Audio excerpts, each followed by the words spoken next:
Morning, this is the Eager Beaver Show. You are listening to a True North Eager Beaver Media Incorporated podcast.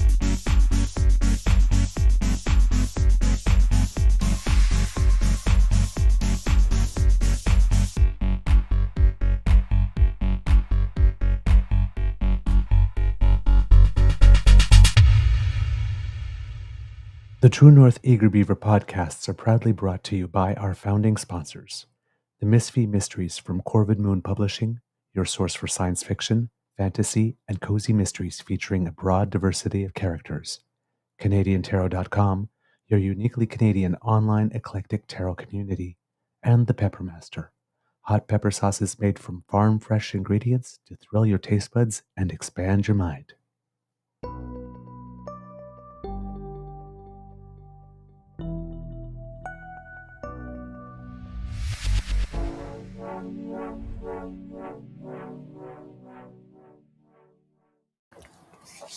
Well, good morning and hello, kids, and welcome to season 4 and episode number 380 of the Daily Beaver Morning Show here on the Crier Media Network.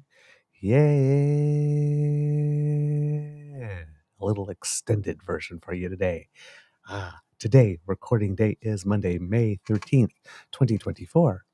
And it looks like it's going to be a lovely day here at the Beaver Lodge.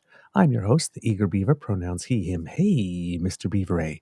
And with me, as always, is my good friend, Mr. Grizzly. Mr. Grizzly on the go today. More about that later. A big thank you goes to our podcast founding sponsors, the Peppermaster, the Misfit Mysteries from Corvid Moon Publishing, and CanadianTarot.com. We have our usual Monday morning extended show for you. But before we do anything else, let's ask our dear friend, Mr. Grizzly, how is your mental health doing today, sir? My mental health today, pretty good, I think. Physical health, I'm feeling a little off this morning. You might be able to hear it a little bit in my throat, a little scratchy. I don't know. I hope it's definitely do. I hope it's just allergies and not a cold. I think it's just allergies, to be honest with you. I had to take a lot of Benadryl over the weekend on top of the daily medication I take for allergies. So, yeah, I think it's just an allergy situation. I do believe the pollen count is sky high right now. And so that might very much have something to do with it. I'm just going to check it right here to see. To be doubly sure, yes, it's very high today. Yeah, very high. Air quality is low risk. Mold is moderate. But, yeah, very high today. That explains it. It's been like that all weekend, so I'll probably be suffering for the next couple of days, sounding like I have a bit of a head and chest cold, when no, it's just allergies. Just allergies. I hope that clears up because I can't relate. Fortunately, I have no environmental allergies. I have food ones. But once I was down in Tampa for some reason, and as soon as we got to town, like 5 minutes after we were into town, I was like congested from here to here, like this for like 4 straight days, and then 10 minutes after we left town, I was good. So something in Tampa you're allergic to. Yeah, I have no idea what it was, but I did not like it at all. Also, kids and cubs, because we didn't do it before the weekend, it was Mother's Day on the weekend. So happy Mother's Day to everyone. Belated, of course, because we didn't have a show yesterday. For me personally, it's been about 20 years since my Beaver Mama was no longer of this world. So, marking the occasion's a little different for me. Yes. I know you all think you had the best mama ever, but I did. So, that contest is over. No, seriously, I do miss her terribly. But I have been blessed, fortunately, with so many beautiful mother figures in my life. Their love, their wisdom, and their encouragement have all played vital roles in making me the beaver that I am today. So whether you're a mom or an aunt or a friend, a sister, a niece, a grandma, a transgender mom, a foster mom, a legal guardian, a father who is both mother and father, a teacher, a coach, even a caring neighbor Mhm. who has been motherly to someone who needed it. Thank you Yes. for everything. And on that note, I have to be in the office in just a few minutes. We have I a was special meeting today. Sorry, I got to okay. get out of here like right Yes, now. I was going to ask how things went with Momo Grizzly, but Oh, we had a we'll great do dinner that later. together last night, so it was really good. But I do have to run into the office. So we had debated on recording a show last night, but both of us were pretty exhausted and just I wasn't feeling it. So when you said, "Can we just do it tomorrow?" I'm like, "Yeah, I'm happy to do it tomorrow." So I have to run into the office, and I will pick up with you, lovely folks, shortly. For the time being, I will be tied up. But Mr. Grizzly, I'm Mr. Grizzly, Mr. Beaver. First cup of coffee. Sounds like being tied up is fun. He's already forgotten who I am. Mr. Beaver will be holding down the fort while I am indisposed work-related issues. So I will see you all very, very shortly. So enjoy yourselves, and I'll be back in about 30, 40 minutes. I'm not sure how long it's going to take. I'll see you when I get back. Bon voyage. Thanks. He's so cute when he blushes. Sorry, I have an itchy nose. There we go. Kit Lefty Lance, they did a great job. You're a fine little beaver. Well, thank you so much, sir. I appreciate that. Let's say good morning to the kits as well, because there are a lot of you here this morning. So good morning to you, Kit Elaine, Kit Vim, Kit Toronto Dan, who is very cosmopolitan and international, saying bonjour, shalom, ni hao, buongiorno, and what guan to all of us. There you go. A little sabor to the show. Never hurts at all, right? Kit Michael has good news, of course. Says, what a glorious weekend. Just got back from my youngest daughter's university commencement in North Carolina. My heart is full. Sorry to brag. Not sorry. Do not be sorry. Brag all you want. Absolutely. That's what we're here for. I'm so happy for you. That must have been a very, very proud moment, my friend. Good morning, Kit Mohan. Good morning. Let's see, Kit Cassie. I hope everything's going well in Manitoba. Lovely to see you with us today. Thank you so much for joining us. Good morning. Did I say Kit Vim? If I didn't, I'm sorry, but good morning, Kit Vim. Let's see, who else do we have today with us? Just going through. Kit Linda. Good morning, dear. Lovely to see you. Kit Tavi G. Still looking through the magic mirror here. Who else do we have here at our romper room?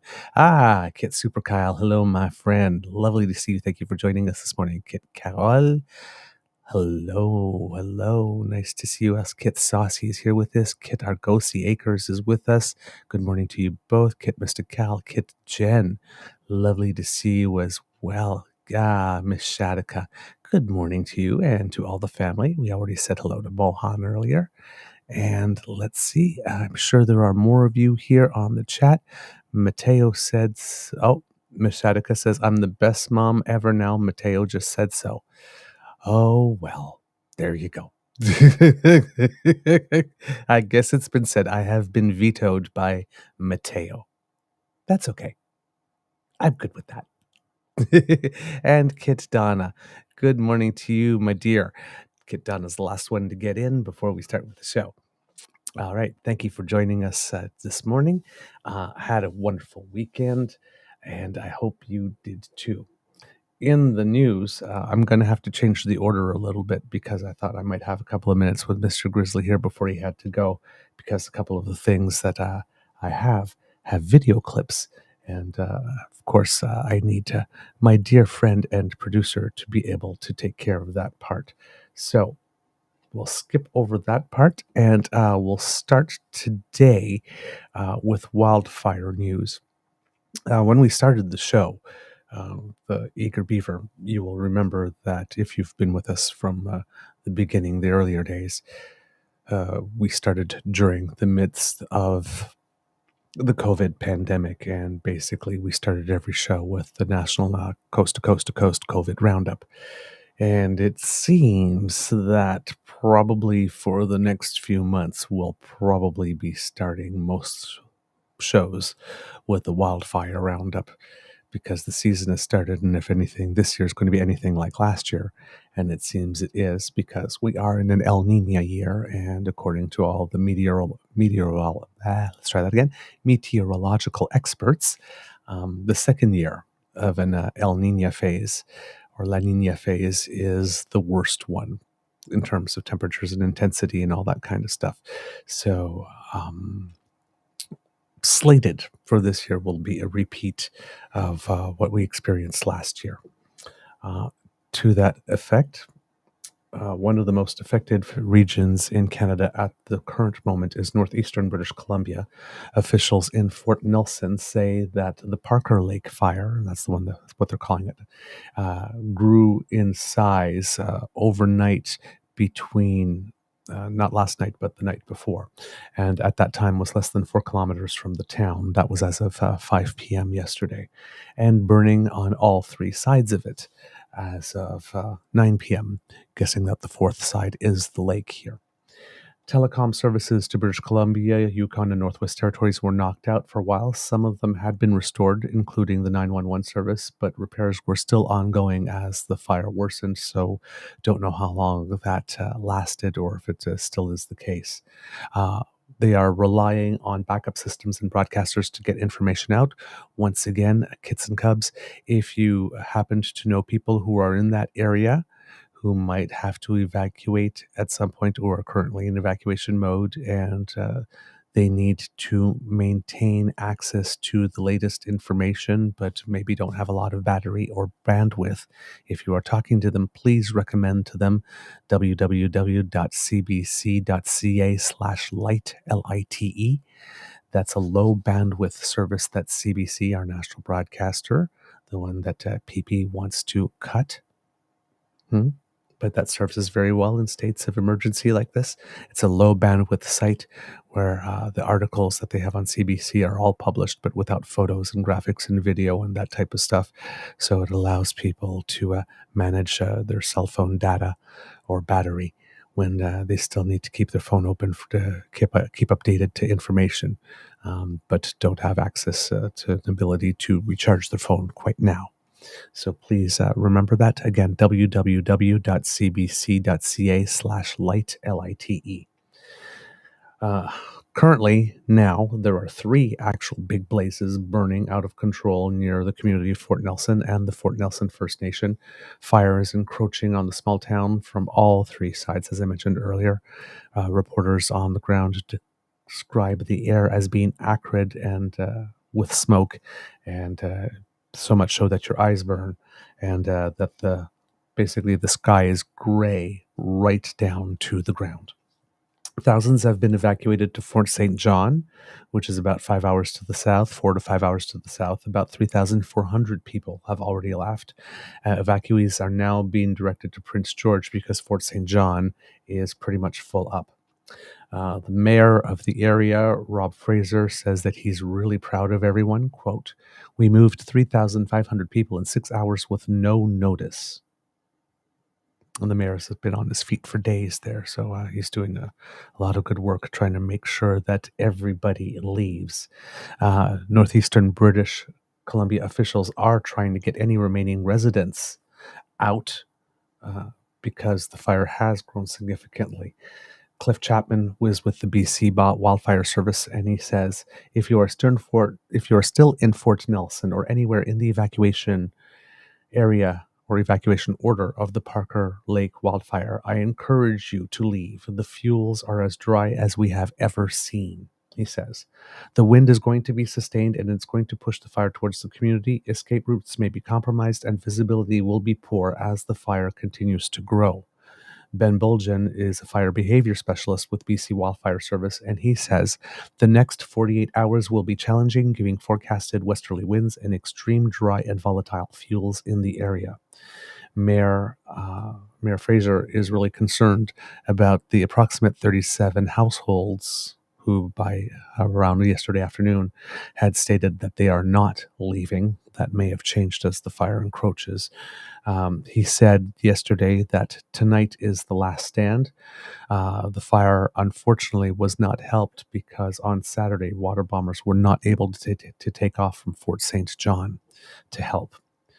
Emergency operations had to relocate at some point during the weekend because the fire was closing in, and the RCMP have closed off the main highway into town.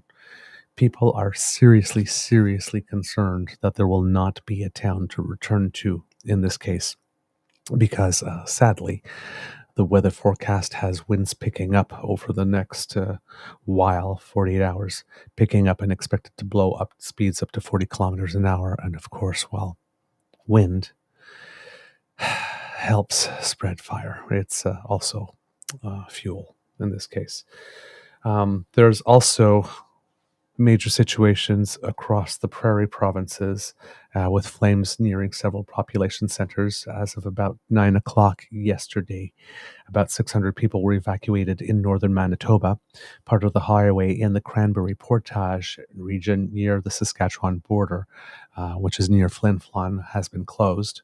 The fire is deemed to be out of control and in such a remote area that firefighters needed to be flown in order to be able to help fight it. The fire is about 35,000 hectares, and a hectare is 10,000 square kilometers. So 35 million square kilometers. Just one fire. It's about twice the size of the city of Regina, and it's burning as of yesterday. This is at 9 p.m., about 1 kilometer from the community. Reporters there describe the scene as being dark skies with ash falling from it. In Grand Prairie County area, 17 homes were evacuated. So far, no structures or properties are damaged yet. And if you're in Fort McMurray, you're probably having all the feels, especially if you were there in 2016. But an evacuation alert has about thousands of people on edge over there. There they have a 4,000 hectare fire that, as of yesterday afternoon, was burning about 16 kilometers away from the city. Fire officials say that so far in 2024, and we're just May 13th, 24,000 acres or 9,700 hectares have burned so far. That's 97 million square kilometers of forest have burned so far.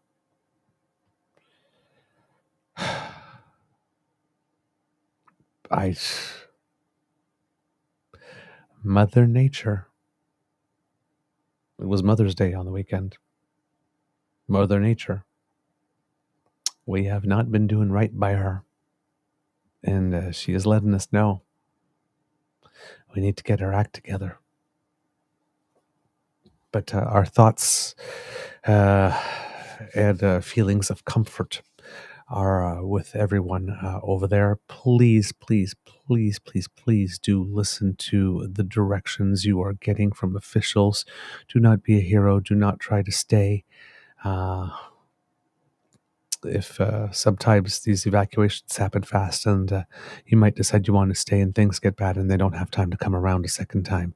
So please, if someone comes and knocks on your door and says, or you hear messages on the radio and whatnot and says you need to clear out, please do it as fast as you can and in as orderly fashion as you can to help out our first responders. Make sure that you don't put anybody else at risk by having to have them come back to try and do a second check. All right. Kit Cassie says, a prairie grass fire scares the poop out of me. I've never seen one. I don't know what those look like at all, but I'm sure that that must spread rather quickly, I would assume. Exactly. Kit Donegal's houses can be rebuilt. Kit Moan, it's only stuff. It can mostly be replaced. Yes, I know that there are memories and whatnot, and in the moment you try to, it's a panic decision. But life first. Get out in one piece. Right? That's the thing that matters. And yeah, Kit Jen, Mama is pissed. Yeah, she is. Back on the other side of the world, about 300,000 people have left the city of Rafah. There's about 1.4 million people there at the moment because that was the place to which everybody escaped as northern Gaza was being bombed by the Netanyahu government and the military there. People are wondering where there is to go because there really is nowhere else to go, but they are basically doing it, entering into Rafah. They're not doing the full ground invasion that the U.S. warned them about. But it seems that the Netanyahu government got a little clever, or too cute by half, by they're essentially not so much, how would you put it, not executing their plan, but breaking down their plan into like 8, 9, 10 smaller components and executing smaller ones. So I'm guessing the plan is to, rather than just go in all at once and do it, which would raise the ire of the United States, is to, okay, fine, it'll just make it take longer then. But yes, we'll break down the entire campaign into these X number of little operations and we'll do them one by one. So that's the general sense of what it is that is happening there at the moment. So when they're saying they go into the Israeli forces are into Rafah, but oh, wait a minute, they said, don't go into Rafah. Well, that's how they're doing it. It seems to be the definition of what going into Rafah means is a little bit flexible. But Israel is pushing deeper into the area with tanks and troops. Unfortunately for the government of Israel, some Israeli troops have had to be redeployed to northern Gaza because Hamas has allegedly returned, reorganized, and is striking back in that area. Quote, Secretary of State Anthony Blinken on TV interviews yesterday, because it's Political Sunday, so all the major shows were on, said, quote, they may go in and have some initial success, but potentially at an incredibly high cost. Blinken says that Israel has failed to develop credible plans for safeguarding civilians and for stabilizing Gaza after the war ends. The credible plan for safeguarding civilians is one of the conditions, the red lines for the United States, because it has threatened, and it has actually stopped some shipments of offensive weapons already to Israel. Blinken went on to say, if they leave and get out of Gaza, as we believe what they need to do, then you're going to have a vacuum, and a vacuum that's likely to be filled by chaos, by anarchy, and ultimately by Hamas again. And hence goes the never-ending circle. The United Nations is warning that there are extreme shortages of food, fuel, and other essentials, according to NPR News. We mentioned a couple of days that Cindy McCain, who works with the UN Food World Program, had already confirmed that we were in a situation of famine. Not that it was coming, not that it would be there soon, but it was actually already happening, full-blown famine in the north, and that it could spread very quickly to the south. And with famine, it's really important to try to not get it to set in, because once it does, it's very hard to reverse. But there was a period of about 5 days after Israel had seized the border in the northern Gaza border, that nothing was coming in for pretty much 5 days, during a time where they were already warning that famine was already here. Georgios Petropoulos, the head of OCHA, which is the UN's humanitarian agency in Gaza, says that two of its key agencies, the World Food Program, which we just discussed, and UNRWA, which was the United Nation for Palestinian Works and Relief, I believe it is, that both will run out of food for distribution today. There were already severe shortages of food and other humanitarian essentials in Gaza, but these have been exacerbated because of problems at border checkpoints. As we mentioned before, last week Israeli troops closed Rafah, which was the main aid conduit, and only a trickle of supplies were getting through the Karam Shalom crossing. The situation could worsen if Israel launches a major offensive against Hamas militants in Rafah, something the White House has warned against until Israel has a plan to safeguard civilians in the area. And it seems that there might have been another crossing somewhere that's been opened up for a little bit of humanitarian aid. According to health authorities in Gaza, if they are to be believed, the death toll over there has surpassed 35,000. And the only reason for which I say if they are to be believed in this case is because of the well-known saying that in war, the first casualty is the truth. So it might be overreported, and just like, they might not have the resource to do the full count, and this might be an underreport. We don't know. Today, the 13th, is Memorial Day for fallen soldiers and victims of terrorism in Israel. Police clashed with some of the families of the hostages, however, over the weekend, and actually fired water cannons at them. They have been holding near daily demonstrations calling out to their government because they have not been doing a good job, according to them, to bring the hostages home. There are still over 100 hostages that have not been returned, and not being able to be confirmed, but to the best numbers, there's about 36 or 37 of them that may have died while in captivity and will not be returning. Memorial Day is interesting because it happens the day before Independence Day, so around sundown Israel time on the 13th. There's sort of a transition, and this is intentional to sort of, think about the people that have sacrificed and the people that were lost, leading into celebrations of Independence Day, which is May 14th. As we mentioned on the show earlier, there was supposed to be an event in Ottawa, but the mayor canceled it, replacing it simply with a flag raising, which irritated many members of the Jewish community in Ottawa, and even MP Anthony Howe's father, because they made the claim that if people are threatening other Canadian citizens' ability to gather to mark an occasion, the solution is not to cancel the occasion, but to do what needs to be done to make sure that the event is safe so that they can participate. I can argue a for and against on either of those, depending on the size of the threat. It might be better to cancel. I mean, we've seen that on the campaign trail. Even the Prime Minister has canceled some stops every now and then when the security has determined that that needs to be done. So sometimes you do need to cancel, unfortunately. The question is, of course, is how much work and effort were they willing to put in to be able to hold the event anyway with extra security? And that, of course, we'll probably never know. Efforts by the federal government here in Canada via special measures, which are similar to special measures that we had, for example, when the war broke out in Ukraine. So efforts by the federal government via those types of measures for Palestinians with extended family in Canada to help them escape the war. So far, those have failed.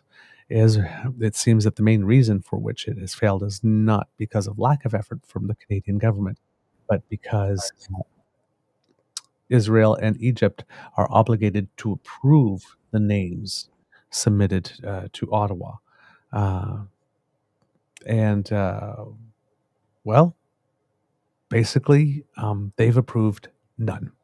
A grand total of 0 have been approved to leave by Israel and Egypt, not by Canada. That has left some no choice but to pay smugglers thousands of dollars to get their relatives to Egypt, because if you can get to Cairo, then maybe you'll have a chance. Mike Morris of the Green Party of Canada wants the federal government to press Israel and Egypt to start accepting some of these applications. Quote, "We have heard from Minister Miller and Minister Joly. We have seen photos with their counterparts, so we know that those lines of communication are open."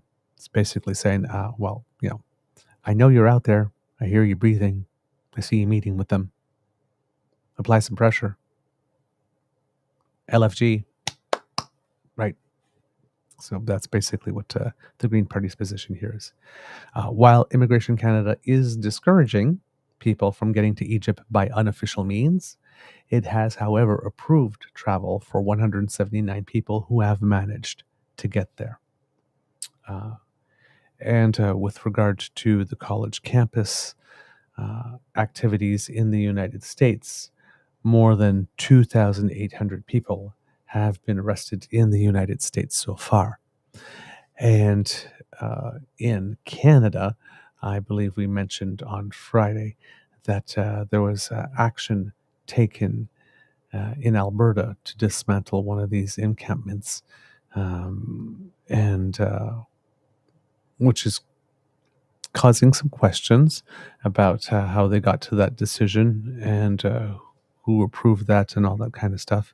And as we mentioned on Friday, is creating an interesting compare and contrast moment between how the situation is being handled on that campus in Alberta and as how it's being handled on other campuses in Canada. And it's causing people to ask the question, what is it about the government in Alberta that seems to be so relatively trigger happy to be able to want to dismantle a protest or an encampment of this type? And of course, we're having another compare and contrast moment when we compare and contrast how fast an encampment of mostly students, not all students, however, not all students, but mostly students, uh, when they are protesting for our government to do something and for the Netanyahu government to stop bombing the way it is indiscriminately in Palestine. How that gets dismantled in just a couple of days, but Coots got to go on and on and on and on. And as we found out through the Public Order Emergency Commission and then the court case at the federal court, Alberta didn't choose themselves to try to recruit the tow trucks that were necessary or any of that activity to try and dismantle Coots. They wanted the federal government to send in military equipment, of course, because that would have created a great visual, seeing military equipment being used against citizens. But of course, that's what that side wants, is that violent imagery that they can then spin and torque and do the propaganda with. But it seems that, yes, the government of Alberta wasn't particularly inclined to use its own abilities and resources to dismantle it. So they were quite fine with the protest, so long as it was all white. If it was all white, it was all right. So, yeah, the UCP government has some interesting ethical questions to be answering at the moment.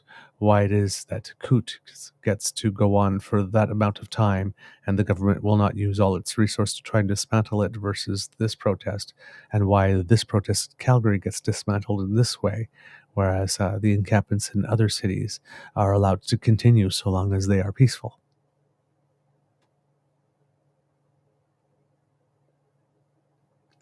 Yeah. Danielle Smith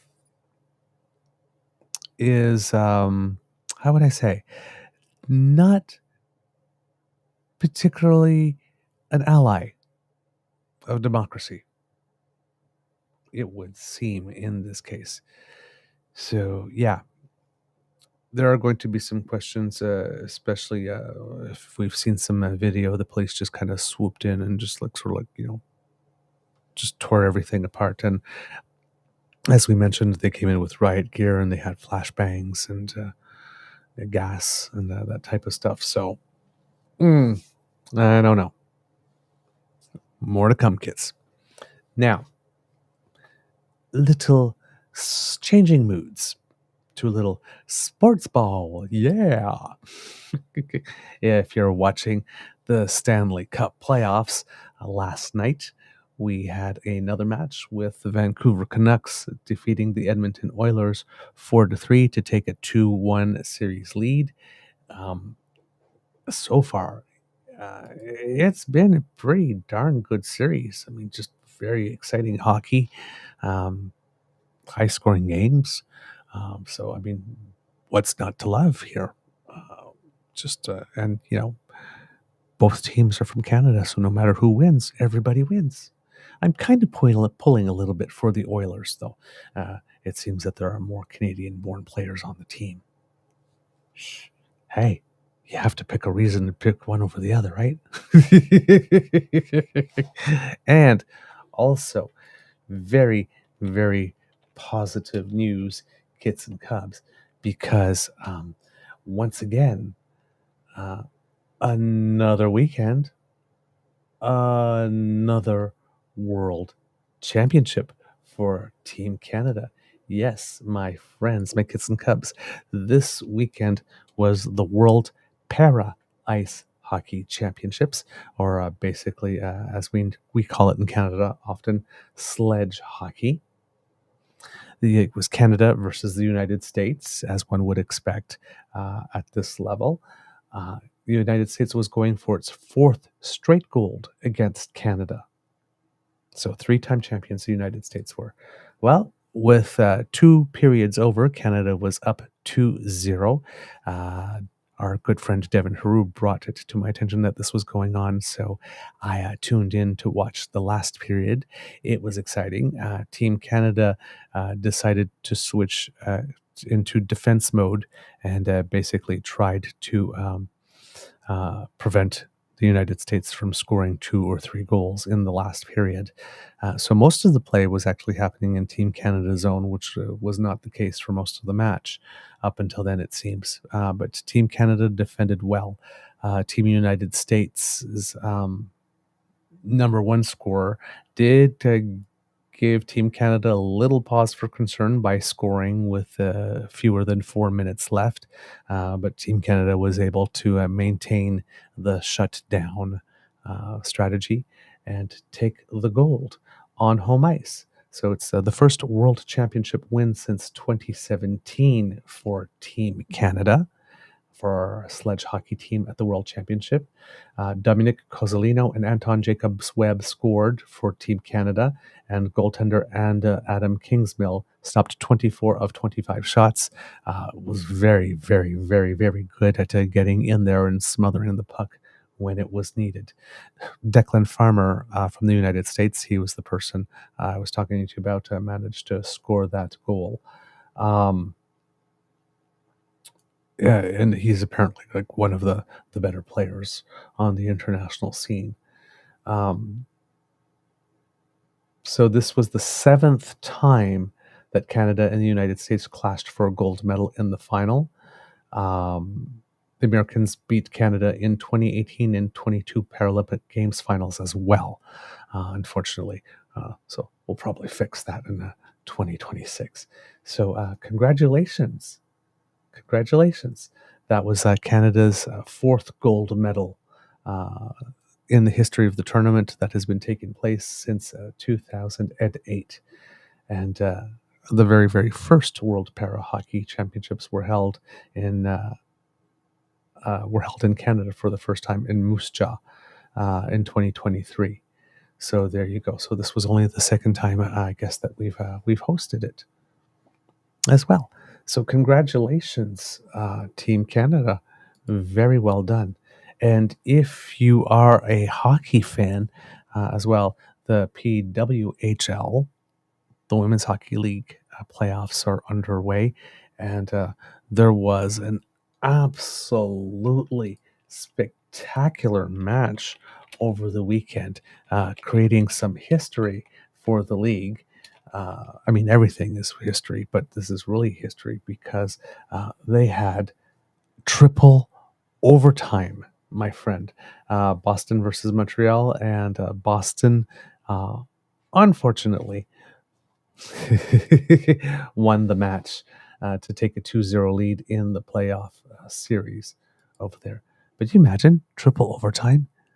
That must have been fun. I am so sorry I missed it. The match finished by the score of 2-1. I would have really, really, really loved to have seen that one. Also, on the international sports scene, in beach volleyball, a Canadian duo made it to the finals. Unfortunately, did not win the final, but did make it. So they gave a really good fight, though, to the final of the BPT Futures event in Qingtan, China. They made it to the final. The two players for Canada are Jake McNeil and I'm sorry, I have to open each person's file individually to be able to get data, get some cups. Jake McNeil and last name Russell, Alexander William Russell. And they lost to a team from Brazil in 3 sets, 21-12, 13-21, and 15-11. So it was a very, very, very close match. But it's nice to see a Canadian men's duo do so well because our women's teams are fairly strong in beach volleyball. Our men's teams are a little weaker.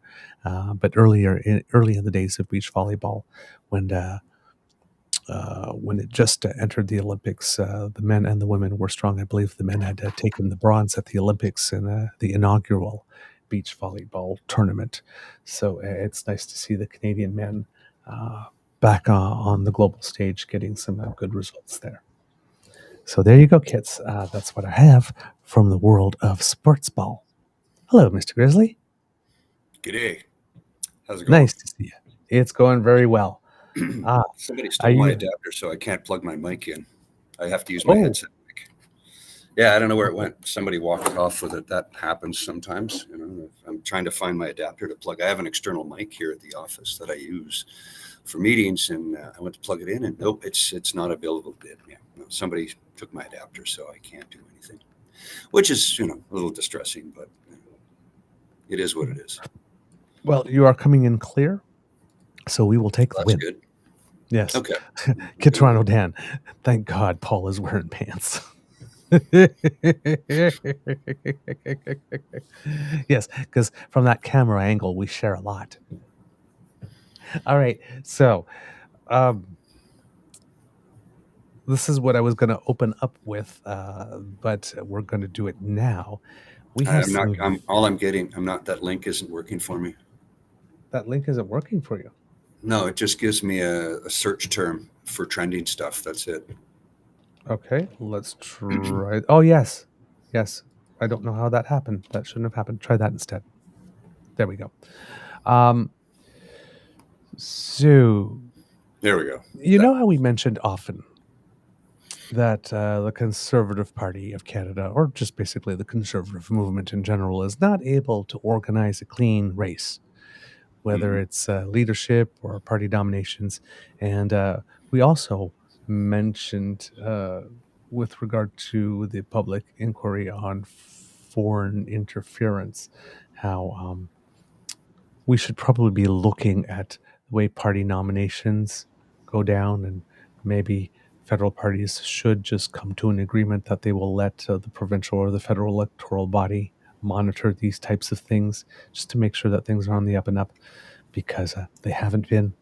Well, a while ago, the Conservative Party of Canada made big hay for having recruited both Jamel Javani, who did find his way into the House of Commons, and Sabrina Mado,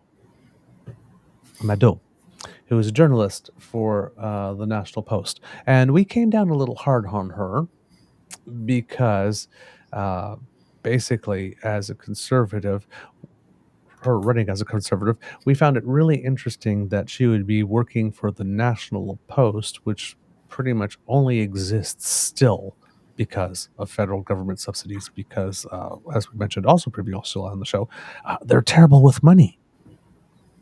Mm-hmm. And they don't manage their finances very, very well. They are in the toilet, pretty much. Everybody's saying, like, they've been saying for a while now, like they're just on the verge of bankruptcy, and then they keep on getting another bit of subsidy, and it's like, just let it die.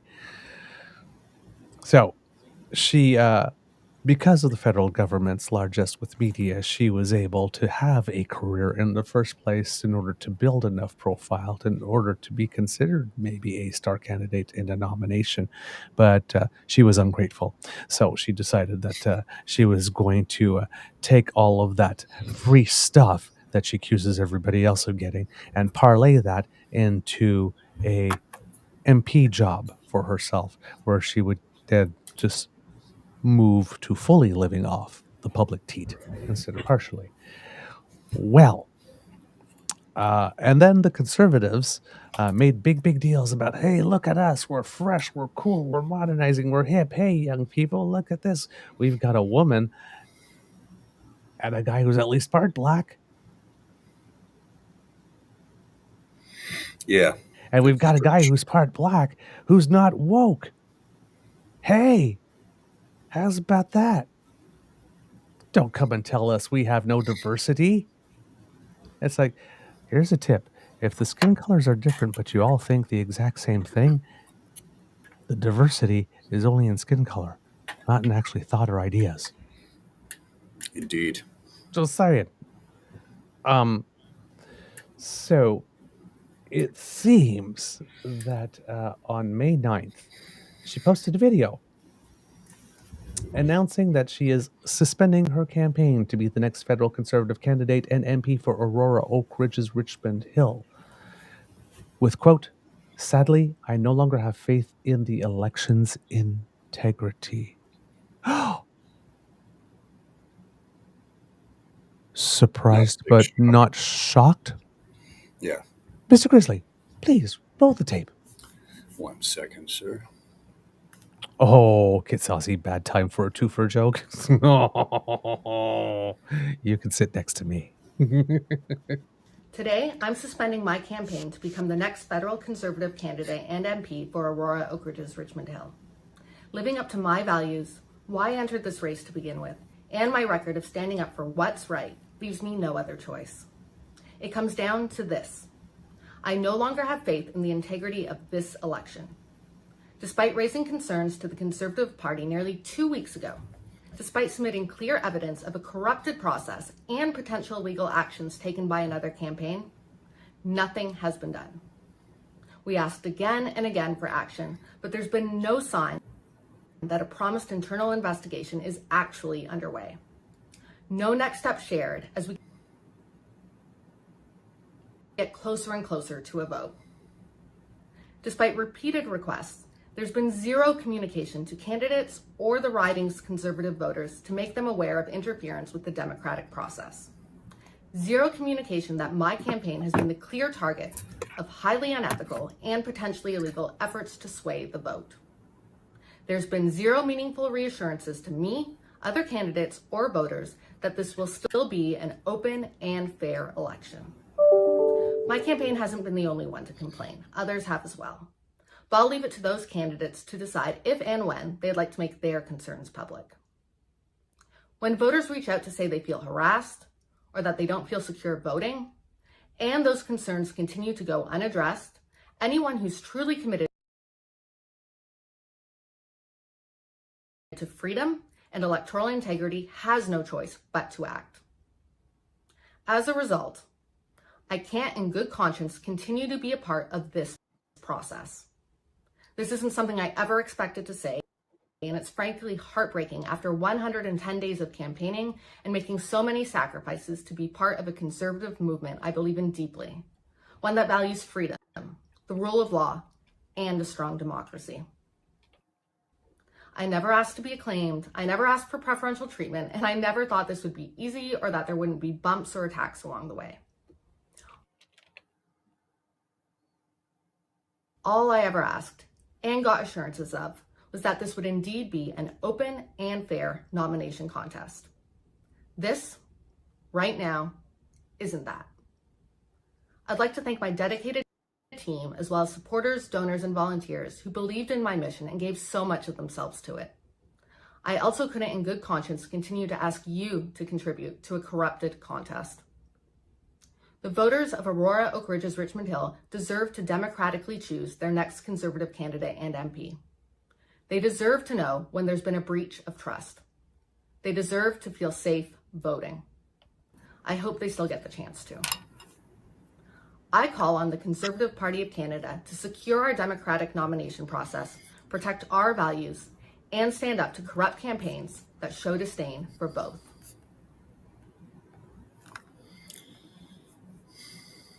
All right. Now, under that tweet, if you want to put the tweet up in the chat for the kids, she goes on to describe things here. Some of this might be a little repetitive.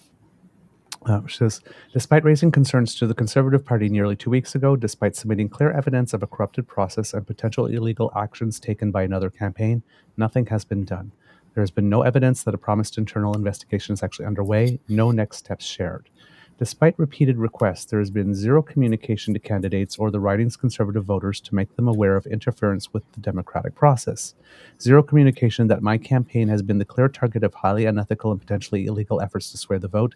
Zero meaningful reassurance to me, other candidates, or voters that this will still be an open and fair election. And this is very interesting because in the foreign interference election, foreign interference commission. Yes, I know. Election? Yeah. I know. Yes, really. I know. It was kind of a Freudian slip. Kind of. The main Conservative complaint has been, oh my God, Justin Trudeau's so terrible. He didn't tell us that all these things were going on. And then somebody complains to them that there are things going on in this one, and then they do nothing. Yeah. Typical, right? Be the change you want to see. Maybe a little bit here. As a result, I can't in good conscience continue to be a part of this process. This isn't something I ever expected to say, and is frankly heartbreaking. After 110 days of campaigning, making sacrifices to be part of a Conservative movement I believe in deeply, one that values freedom, the rule of law, and a strong democracy. Quote, the Conservative Party's rules for nominations are clear. Quote, a copy of the list of current members will not be provided prior to the closing notice. No candidate will receive an official list before the party greenlights them. This is because having an updated membership list is a huge advantage. It allows a campaign to target local members who are the only ones who can vote in a nomination with 100% efficiency. If one campaign has the list and others don't, the nomination is effectively rigged in their favor. They can pour all their time and resources into targeting this list while other campaigns cast broader nets. They can be the first to interact with confirmed voters, ask for their vote, and campaign against other candidates. By the time other candidates get in official lists, voters have already made commitments, the opportunity for first impression is lost, and the pool has been poisoned against them. Every day with an official list is akin to campaigning for weeks without one. That's how significant it is. There is clear evidence that another campaign in my nomination race had access to not just an official membership list, but updated versions of it before the closing notice and before the candidate was greenlit.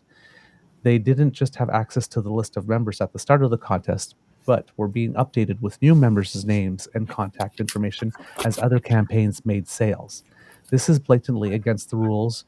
Note, member data can only be pulled from the Conservative Party's tightly controlled Constituent Information Management System, CIMS. And if that rings a bell, it should, because there have been many scandals with regards to lists that have something to do with the Sims specifically. The morning after the membership sales deadline, a mass email was sent to an updated version of the official membership list that no candidate was allowed to have yet. No one had been greenlit. The subject, quote, important info, Sabrina Mado. It was full of defamatory spear attacks and deliberate misinformation about me. The email blast was sent via MailChimp by Norman McDaniel, who claimed to be a concerned Conservative in Aurora, Oak Ridges, Richmond Hill. After his smear job and targeted misinformation, he wrote, quote, our community deserves better. We must not have someone like this as a candidate who does not share our values and will embarrass us should she make it to Parliament. Emphasis his. The email was forwarded to me not just by existing members, but even more concerning new members to whom we sold memberships in recent weeks. Sometimes old lists float around. This wasn't that. This email was sent to new members who had never been part of the Conservative Party before and would not appear on any old lists. Crucially, no one had ever heard of Norman McDaniel. Multiple members told me they felt harassed by this unknown center, didn't feel secure voting, and were concerned about both their data being compromised and the integrity of the election. I will post some of the notes we received in a separate thread. It was obvious why they might feel intimidated. An unknown entity had their confidential personal information and was attempting aggressively to influence their vote, which is also supposed to be confidential. Moreover, Aurora, Oak Ridge's Richmond Hill is one of the 13 ridings alleged to have been the target of foreign interference in 2021.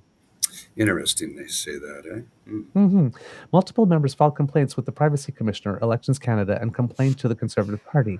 We also shared these complaints as well as our own concerns with the party. As it turned out, Norman McDaniel, in quotes, is not a real person. After some pressure, the party confirmed there was no member in the riding with that name. Someone created a fake identity to impersonate a local riding member and spread a defamatory, misinformation-filled smear campaign about me. They wanted to do this under the cloak of anonymity, posing as a fellow local Conservative member to create a false sense of trust, credibility, and social proof. You'd think an anonymous person sending defamatory, misinformation-filled emails to an updated membership list no one is supposed to have would concern the Conservative Party, particularly given recent headlines and hearings as well as the riding's history. As one member wrote to me, quote, "The smearing is either coming from an outside entity, which is highly concerning, or an inside entity, which is more concerning." We made repeated requests to the party to email members and, at minimum, inform them there appeared to be an unauthorized access to the membership list, that no person with the name Norman McDaniel was a riding member, and that they would ensure the integrity of the vote. They refused to do so. We were offered a vague promise they would look into the situation. While the party refused to act, the anonymous smear campaign continued. 3 days after the first email was sent to members, I was sent to the list a second time. Remember, my campaign did not have access to an updated membership list, and so couldn't so much as defend ourselves or warn members about this clear attempt to interfere in the democratic process. After much more badgering, the party finally agreed to let us file an official complaint and initiate an investigation. Oh, the party had to agree for them to file a complaint. Does that seem right to you? Because it doesn't Yes. seem right to me. Yes. Okay, fine. We'll allow you to complain. We did, submitting all our evidence as well as our member complaints. No next steps or timelines were given. The party still refused to inform members of anything. After the second email, another campaign approached us to say their recent membership sales had also received the smear email. We encouraged them to submit their complaint and evidence to the party, and they did. More silence. Part of this is reminding very much what happened to Mr. Burt Chen. Yeah. When they decided to pitch him from the National Council. Yeah, his name has been in the news lately as well because people are wondering whether or not he is somewhat behind certain things. Yeah, we're not gonna go into it. We don't know. We don't know. We haven't spoken to Mr. Chen since we last interviewed him, so we have no insight. But it was just interesting because people were wondering, and then he denied it at the time that he was up to anything, and it just seemed that he'd been completely railroaded. And whoops, a year and something later, it's like, oh, well, this is news. He still denies, by the way, being part of anything. But he was the first one to call for, first one inside the party to call for Aaron O'Toole to be given the ejection seat. Mm-hmm. Right. Well, he did it quite publicly. It was so he did it publicly. It wasn't underhanded. No, it wasn't behind the scenes. It was public. He asked for it in public, in the public forum, and then they booted him from the party. Yep. He was disloyal. Yeah. Something else interesting began to happen. We began to receive reports that one campaign's volunteers were showing up at doors of members we recently sold to. This was no random canvassing. Remember, membership sales were closed. This was targeted canvassing with the goal of influencing members' votes. We heard other campaigns' new members were also being targeted. A third campaign now complained to the party, as did we again. Now, see, the part that frustrates me with all of this is that they're willing to go public with all of this. All of these things have happened. They complain to the party, and they will not tell us which candidate has benefited. It's like, you've already suspended your campaign. Why not just say the name of the candidate that's being favored? If you want people to really pay attention to it, you got to put a name. Right?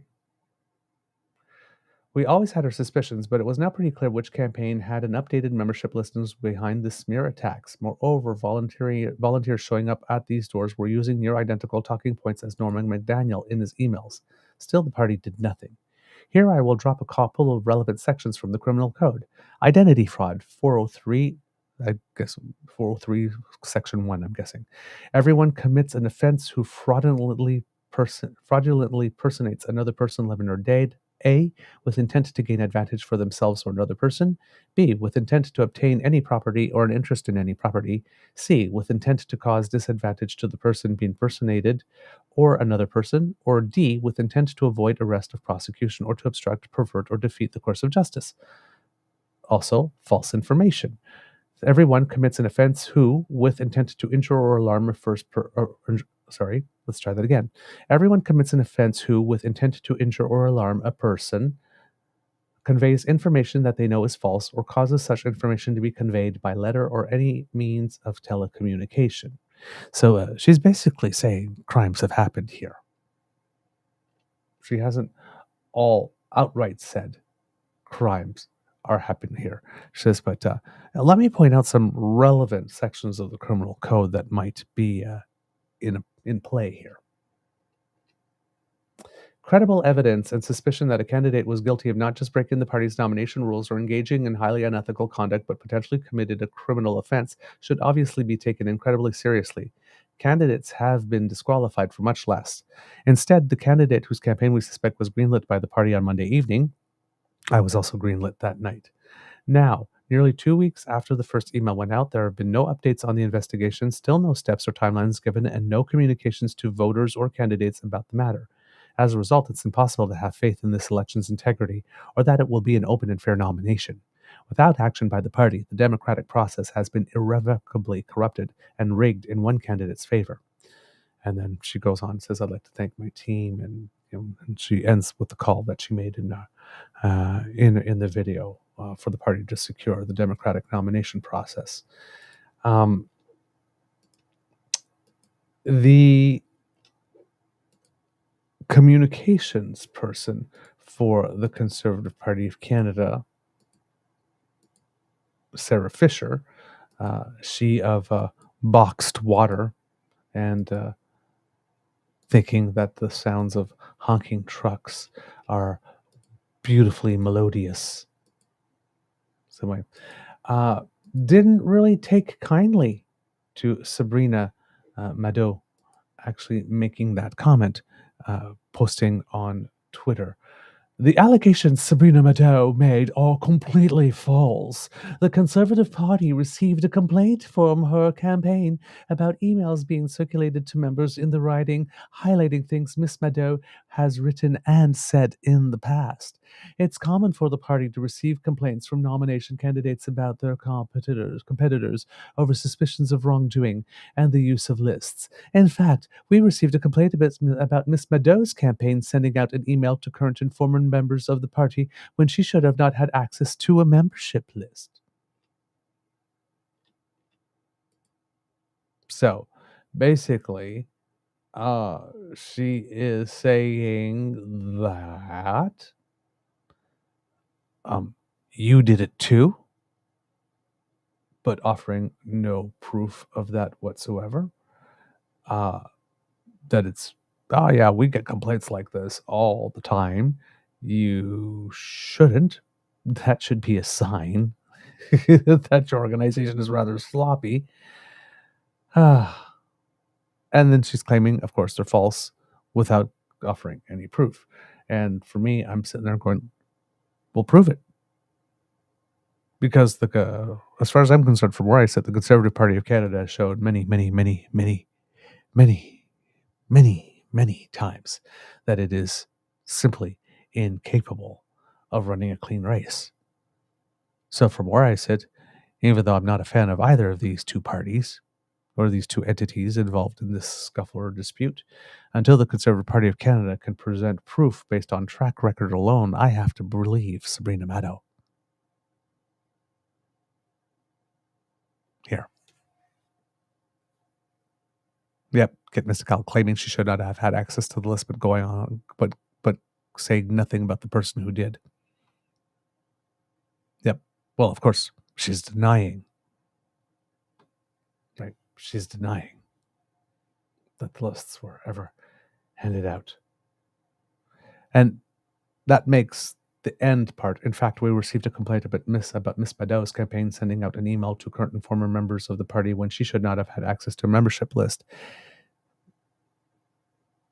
It's kind of like a kick in the nuts in a way, because if you're making the statement that the allegations are completely false, that there were no lists that were circulated earlier, then why would you mention that, well, her campaign got a complaint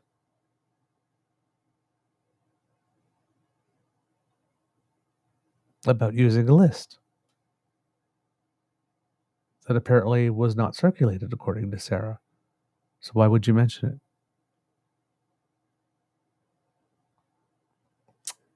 Yeah. Not impressed by this at all, in any way, shape, or form. At all. This should not be happening. And this is really, really important because, like I said, this was a riding that was affected in 2021. It's a riding that is being studied within the Foreign Interference Public Commission. And last week, Justice Marie-Josée Hogg, the report that she issued, the interim report, contained a warning. Quote, party nominations can be a gateway for foreign interference. This is based on a Global News article by Alex Boutillier here. Quote, that's because parties are largely left to set the rules or enforce them or not, free of the kind of independent oversight given to general elections. There was also the concern that emerged over the course of the Hogg inquiry that security agencies like the Canadian Security Intelligence Service may not be as familiar with the, let's say, questionable tactics employed by domestic political actors in hot-fought nomination races. Quote, my concern was more that perhaps CSIS didn't understand as deeply as political actors do the prevalence of busing or of different community groups in nomination campaigns, Prime Minister Justin Trudeau told the inquiry on April 10th, referring to intelligence about alleged irregularities during the 2019 Don Valley North Liberal nomination. I believe we played this clip for you when we went over the Prime Minister's testimony on the show. There's some validity to that. More than 30 years ago, the Lortie Commission on Democratic Reform called attention to, quote, the decentralized nature of responsibility for nomination contests themselves. So these parties have been warned 30 years ago about this. 30 years. Wasn't important enough for them to do anything about it then, though. Just saying. Quote, the decentralized approach to nominations in Canada makes it more difficult to ensure women are better represented in the House of Commons, Lortie's report found. Quote, because it requires the full commitment and cooperation of local associations. The different parties and their local associations all have different approaches to nomination contests. There's no centralized standards or enforcement or uniform rules. But Hogg's caution comes at a time when the stakes for interference are arguably much higher, when regimes with hostile intent are trying to subvert the democratic process. Hogg's report makes clear that the nomination process itself is vulnerable, but the major federal parties seem to be very reluctant to address the situation. Quote, parties are their own private clubs, and that's how the courts view them where they can set their own rules, said Fred Delory, the former national campaign manager for the Conservative Party, in an interview with Global News. And that's a good thing, Delory said. Parties need to be able to run their own vetting or greenlight processes for candidates to ensure that the prospective MPs align with the party's principles and won't embarrass them in the middle of an election campaign with any skeletons in their closet. Yes, well, those are all things that you should do before you vet them and give them the okay to run in the race. But once they've got the okay to run in the race, you should stop interfering. You don't approve them to run in the race and then continue doing the background checks and then try to make their lives hell. Do the background check first. Perhaps. Maybe. But in the absence of any real oversight, Canadians are left to take parties at their word that they're taking the threat of foreign influence in nominations seriously. Hogg's report doesn't explicitly lay out her reasoning that nominations are a potential gateway for foreign influence, but a close reading of the report's main case study, the 2019 Liberal nomination in Don Valley North, pointed to some reasons why she could be concerned. The report considered allegations first reported by Global News that the People's Republic of China, PRC, allegedly attempted to tilt the nomination process in candidate Han Dong's favor. Those allegations detailed in Hoag's report include that the PRC officials in Canada contrived to bus in international students to support Dong, who were both ineligible to vote and allegedly coerced into supporting the Liberal nominee. Quote, before the 2019 election, intelligence reporting, though not firmly substantiated, indicated that Chinese international students would have been bussed into the nomination process in support of Han Dong, and that individuals associated with a known PRC proxy agent provided students with falsified documents to allow them to vote, despite not being residents of Don Valley North, the report read. The report noted that the information came from a variety of sources and had, quote, various levels of corroboration. In his testimony at the Hoag inquiry, Dong said that if he was made aware of international students improperly voting in his nomination, he would have put a stop to it. Quote, I don't pay attention to busing international students because I didn't understand it as an irregularity, he said. Dong's campaign manager, Ted Loiko, testified that he too knew nothing about the busload of students. The 2019 contest would hardly be the first time a campaign has been accused of benefiting from bussed-in voters, or the first allegation of ineligible citizens attempting to vote in a nomination contest, however. Allegations of dirty tricks and party leadership tilting a nomination contest for the preferred candidate are likely as old as nomination contests themselves. What appears new is foreign states like China, Iran, or India using the same kind of questionable tactics employed by domestic political operatives for decades. Hoag's report, so basically, what we're saying here is Conservative Party of Canada and politicians trying to make hay over the foreign interference thing. Don't be mad now. You showed China, Iran, and India how to do it by leaving those rules loose in the first place. And you guys played fast and loose with them when you wanted to rig nominations in certain favors. You showed them how. They watched you do it. They're just doing what you did. The only difference is that they're from outside the country and you're from inside the country. But if something is illegal, immoral, ethical, unethical, it's still illegal, immoral, and unethical whether someone from within or without the country is doing it. Just saying. While Justice Hoag might be clear on that, quote, sorry, I skipped a couple of paragraphs there, sorry. Hoag's report makes clear that the nomination process itself is a vulnerability when it comes to defending Canadian democracy from foreign meddling. Quote, this incident in Don Valley North makes clear the extent to which nomination contests can be gateways for foreign states who wish to interfere in our democratic process, Hoag's report read. While Justice Hoag might be clear upon that, what's less clear is what can be done to prevent it. If a foreign country wanted to covertly influence Canadian politics, it could take the risky route of meddling in a general election, which is held when security agencies and election officials are on high alert and the public is paying more attention. Or they could look at nomination contests in so-called safe seats, a Conservative seat in Alberta, for instance, or Liberal seats in the heart of downtown Toronto, and attempt to influence who wins the nomination. In those seats, winning the nomination can almost guarantee heading to Ottawa. At the federal level, nominations are largely left up to the parties themselves with almost no independent oversight or contests. Elections Canada has a limited role in monitoring financial returns for compliance. It does not adjudicate disputes over alleged questionable tactics, let alone probe possible instances of foreign interference. There's a good reason for that, according to Delory. Quote, if a party wants to change the rules and just appoint candidates, they can do that. It's really not the place of Elections Canada or any other entity to weigh in on that. The party needs to take its own responsibility to its membership and to its founding or current values and apply it that way, he said. Rather than bring in outside oversight, Delory said that parties need to take Hoag's caution that nominations can be a vector for foreign meddling seriously and approach their own processes accordingly. Ah, yes, the old volunteer method. Voluntary compliance, because that always works so well. Jack Siegel, a lawyer with a long history of involvement with the Liberal Party, shares this view. As someone who says he has personally overseen more than 100 nominations, Siegel wondered how party volunteers are expected to scrutinize nomination contests for potential foreign interference. Quote, if we're to look at these factors, and I suspect that we need to ask, how are we going to get that information? That's where you wanted to deal with the process and the challenge that we're facing, beyond at the level of individual member or applicant for membership to the party, Siegel said in an interview. Quote, because at that point, the numbers and ability to implement reasonable controls take you far, certainly beyond what would be my comfort zone. How are we going to get this right? Because remember, every time you get it wrong, you're turning away someone who is eligible. You're turning them away from the political process. Global News reached out to the Liberals, Conservatives, and New Democrats to ask if they would be in favor of an increased oversight into their nomination processes.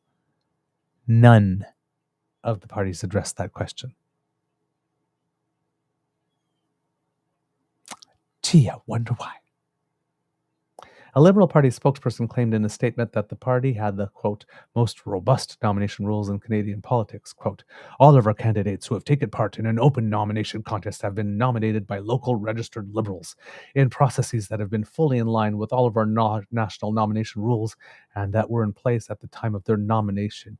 Yeah, I'm sorry, but in processes that have been fully in line with all of our national nomination rules is kind of the point here.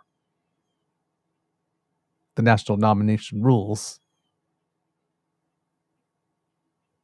are a little porous, if we're going to be generous. Just a tiny bit porous. In a statement provided by a spokesperson, basically what I'm saying here, kids, is that no. Everything's fine. We have a robust system. Absolutely robust system. All of our super lax rules were really followed to the letter.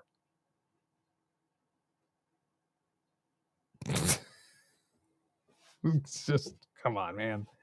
In a statement provided by a spokesperson, NDP National Director Lucy Watson called their nomination process, quote, rigorous. Yeah, but that's not the point. The point is it rigorous enough? Quote, after each election, a committee is struck by our federal council to review the last election's nomination process and develop the rules for the next election. These rules are reflective of our values and priorities. For example, we have strict criteria to ensure equity in our candidate search process, Watson is quoted as saying. We welcome Justice Hoag's interim report and we will be examining the recommendations closely. We're committed to ensuring our party's measures always ensure a fair and democratic nomination process, but not so much that we would like to have independent oversight. We're committed to ensuring our party's measures always ensure a fair and democratic nomination process. But not always. Not always, because you don't want the independent oversight that would make sure that always actually happens. Right. All three parties sidestepped the question because all three parties see it in their personal interest to be able to play fast and loose with the rules. And when that guy saying he says, oh, well, we have to keep the rules, a little less formal. We can't have oversight, says Fred Delory. Like, what happens if a party decides they just simply want to appoint everyone? Well, they can just put it in the rules. The party reserves the right to appoint. Make it part of the rules, transparent, and what the process is for canceling a nomination race and going to a straight appointment. Having independent oversight doesn't prevent you from doing that. It just means that you have to codify the rules in the process for it to happen. And then you got to follow it, which makes it harder to play fast and loose with the rules. If you actually have a process for how it is that you're supposed to go about it, you just don't wake up one day and say, oh, sorry, we're appointing now. Thank you. Or, sorry, we've decided to appoint, but we've got to maintain the illusion of an actual democratic nomination race. So here, guy, we'll just send you all the updated membership lists and you can go to work right now and we'll just put a ball and a chain, really, really heavy ball, around everybody else's ankles and let you get a 2-week head start. How's that sound? Jeez. Sarah Fisher, again, the Director of Communications for the Conservative Party, did not respond to a request for comment. She did post on social media Thursday, however, about accusations of impropriety in the Conservative nomination contest in Aurora Oak Ridge's Richmond Hill, which is the one we were just talking about. And then they go on and they talk about Sabrina Maddow in here, saying that she said that the claims were false, but didn't provide any proof of that. Quote, this is the kind of bog standard spat Canadians tend to see in nomination contests, particularly in ridings where the candidate has a good chance of winning the seat. One veteran political insider told Global that it's a common saying in nominations that if you don't have the membership list, you likely don't have a chance. In the absence of actual oversight, the Aurora Oak Ridge's Richmond Hill nomination won't be the last contest to see this type of complaint, and Canadians will be left to take it on faith that parties can guard against more insidious forms of interference themselves. It appears that not only they can't, but they don't want to. Yay! So next time you see a conservative belly up to a mic and complain about, oh my God, this foreign interference and the results may have been skewed and we can't trust the elections, it's like, yeah. And you're allowing potentially bought and paid for candidates to run in safe seats. How funny that is. Because you won't clean up your nomination process and you won't subject yourselves to independent oversight. Don't blame China.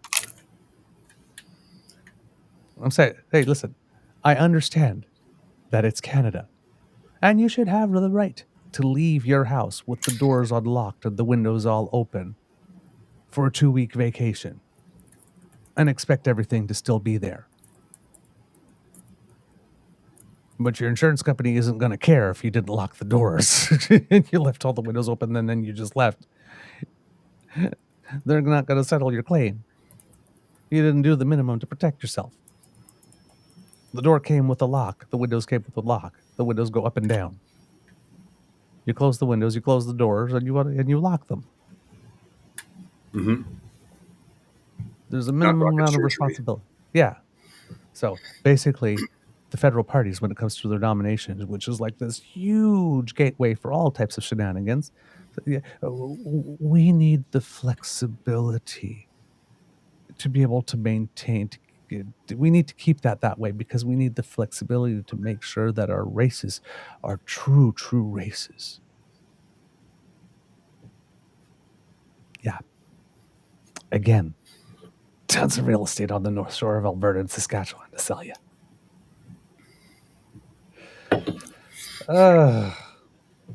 Yeah, oceanfront property in northern Saskatchewan. I am just seriously. My boots are made of genuine Saskatchewan sealskin.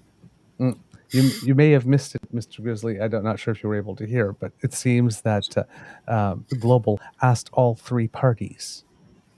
Said, "Well, would you be open to independent oversight, like from Elections Canada or Elections Ontario, Elections Alberta, whatnot, for your nominees?" So all three parties gave an answer, but sidestepped that question. Of course they did. But they're all out there they're all out there in a virtue contest trying to make us believe that one is less or more virtuous than the other on this front. In other conservatives, we really even shouldn't mention this. Oh, yeah. To be totally honest. We did last week. Yeah, I'm not sure. Did we? Yeah, we did. I showed the video. Oh, you showed the video? Okay. Yeah. Then we won't show it again. We can. We don't have to. We can if you want, but it was like, really, this is what yeah, we did show it, right? Yes. Okay. Yeah. I see. I'd already. It was already so insignificant to me that I forgot that we had done it last Friday. We're talking about Lisa Rood and her Tim Hortons coffee cup boycott. Leanne Rood. Tim Hortons coffee cup boycott because she doesn't like the paper tops. Yes. I'm like, oh, lady. Yes. I mean. Yes, and she could. And it was an official party statement too, right? Because she had her logo on the bottom. It's like, lady, your personal Yelp reviews should not be done on government time with government resources. 2, you have an expense account. Buy yourself a reusable cup. Solve your problem. Next. It's like, lady, you're the elected representative. We shouldn't be having to tell you how to solve your own problems. You're the one who's supposed to have the answers. Jeez. Yeah. Seriously.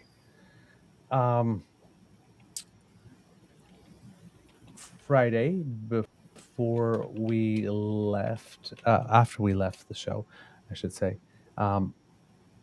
employment data was released. Canada unexpectedly added 90,000 jobs in April. This is the second month in a row now that they keep on telling us that job creation is going to be very, very, very low, and then it really surprises to the upside. Of course, the unemployment rate stayed flat at 6.1%. It didn't go down because despite having a gangbuster jobs report, because of current immigration rates, the jobs are basically being created at a pace to just basically maintain population growth, or to respond to population growth. But only 20,000 jobs were being predicted by the economists. So that's more than 4 times greater, according to the last labor force survey numbers for Statistics Canada. The federal agency pinned the increases in employment on part-time work, with more than 50,000 of those types of positions. There were more jobs in the professional, scientific, and technical services industries. As well, employment for those aged 15 to 24 went up by 40,000 in April, the first monthly increase for that demographic since September 2022. Wow. So maybe that's one of the reasons. Here, we're talking about the reasons, like, why are all the youth so angry and pissed off, and why are they all flocking to Polyev and whatnot? Well, yeah, maybe somewhere in the last year and a half, they could have mentioned that the employment rate for 15 to 24 hadn't increased once since December 2022. That might have something to do with the angst. You think? However, the unemployment rate was unchanged from the month before, staying at 6.1%. That's higher than a year ago. Quote, within these numbers is a strong employment growth, but also strong population growth, CIBC senior economist Andrew Grantham told CBC News, explaining why the unemployment rate was stable despite higher job growth. More people are also actively employed or looking for work in Canada, with April's 0.1% increase the first since June 2023. So more people are actually declaring themselves to be in the market looking for a job as well. So more people working and more people claiming that they're looking for work. So I'm guessing they're seeing that the environment for work is positive because they're actually joining the active force pool of people looking for work. That matches the experience of Dan Hong, owner of Aso Fine Foods in Toronto, who told CBC News his company is growing these days and struggling to hire enough staff. Quote, we're willing to train, but unfortunately it's been very challenging to find people to work, he said. We could use 20 to 30 people at any given time, he added, because his business operates in cities such as London, Toronto, and Ottawa. Statistics Canada said private sector employment went up in April after 4 months of little change. Grantham noted that while employment growth over the past year has been partly driven by the public sector, April's numbers show an encouraging move. So you'll hear that a lot in conservative circles, complaining. So yeah, we're growing jobs, but almost all the jobs are in the public sector. Can't believe we added 280,000 jobs last year in the public sector. So yeah, well, yeah, okay, I guess you could understand that. You probably want more private sector job if you're a conservative than the public sector jobs, because, well, that costs us money. But when you live in a country where the population is growing at a clip of about 1 million a year, and you're living in a G7 country that a very advanced G7 country, which tends to offer very advanced services to its people and a lot of services to its people. If we count all levels of government together, roads, sewers, traffic lights, all these various services that we use that are very, very high quality. Yeah, I could see it taking several people. I mean, on a cruise ship, there's like 4 staff to every passenger or something like this. Why wouldn't there be a public servant for every 4 new Canadians?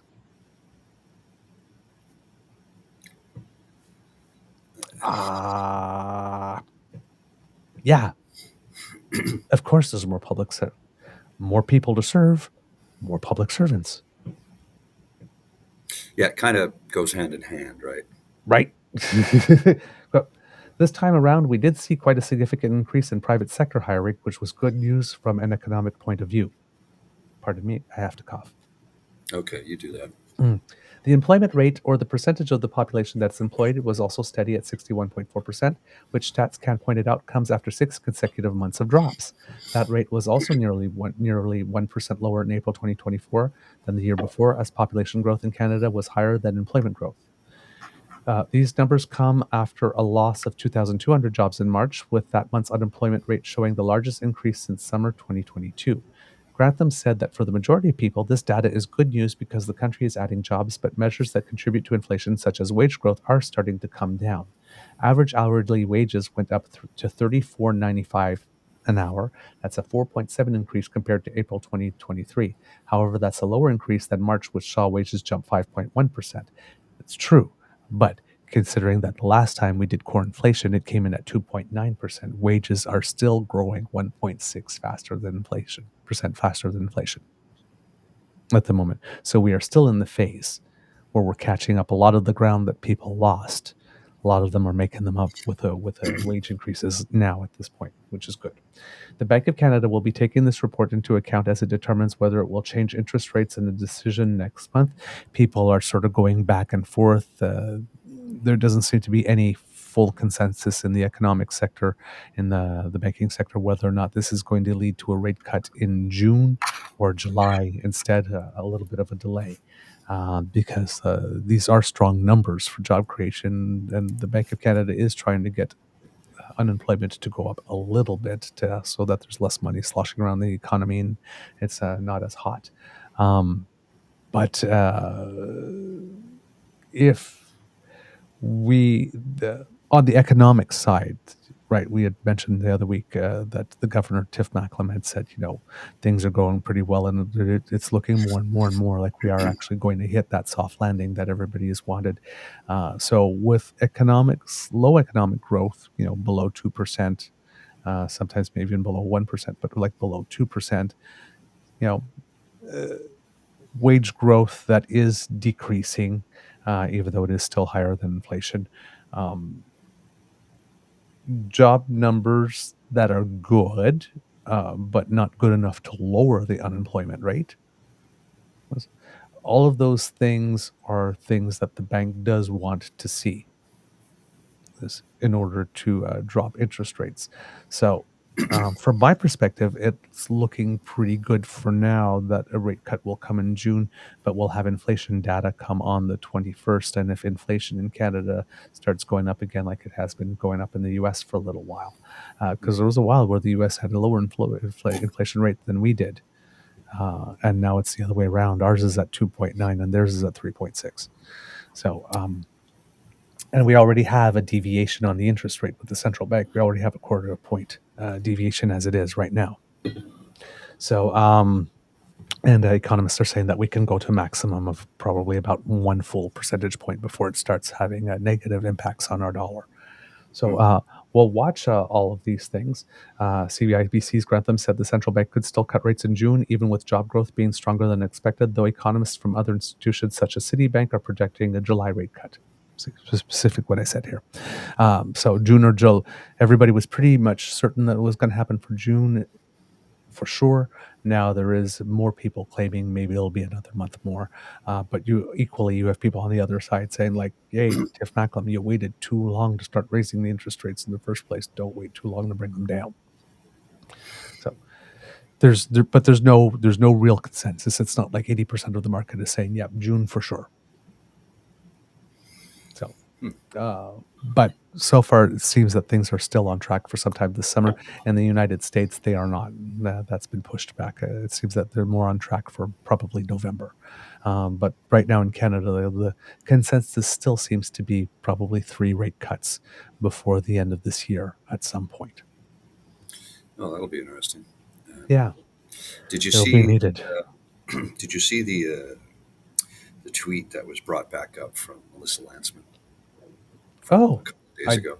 I did not. Well, you know how she rails on about how Trudeau is creating inflation because of the Bank of Canada that he makes, blah, blah, blah, blah, blah.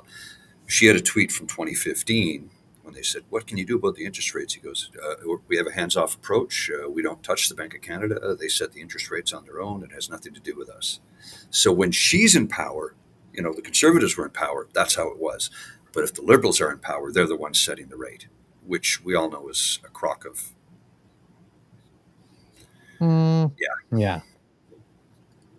Yeah. Ugh, these people. Too convenient. See if I can find it. I thought I bookmarked it. Let me see. All right. I'll pass you another video clip here there, Mr. Grizzly. Interesting thing happened on Friday as well. I wanted to mention it while we were talking about the Israel and Gaza stuff, but there was a video clip, and Mr. Grizzly was not around for me to show it. But there was a vote at the United Nations General Assembly on, I'm guessing it was to recognize, not so much to recognize Palestinian statehood, but to give Palestine, I guess, more full membership to the UN General Assembly, because right now it has observer status and it has certain limited rights. And it seems that there is a bigger push from the international community to start giving it full rights so that it can play a bigger role at the UN. The vote was 143 for, 9 against, with 25 abstentions. The U.S. vetoed a similar motion last month at the UN Security Council. So the General Assembly is the larger body. The United States and Israel, of course, voted against it. But Canada broke from its traditional position of voting with the U.S. and Israel, didn't vote against, but was one of the 25 nations to abstain. Even if it had passed, however, the security, the General Assembly, the resolution would have then had to go to the Security Council to be approved. And as we just mentioned, the U.S. vetoed a similar motion last month at the Security Council. So it wasn't going to go anywhere.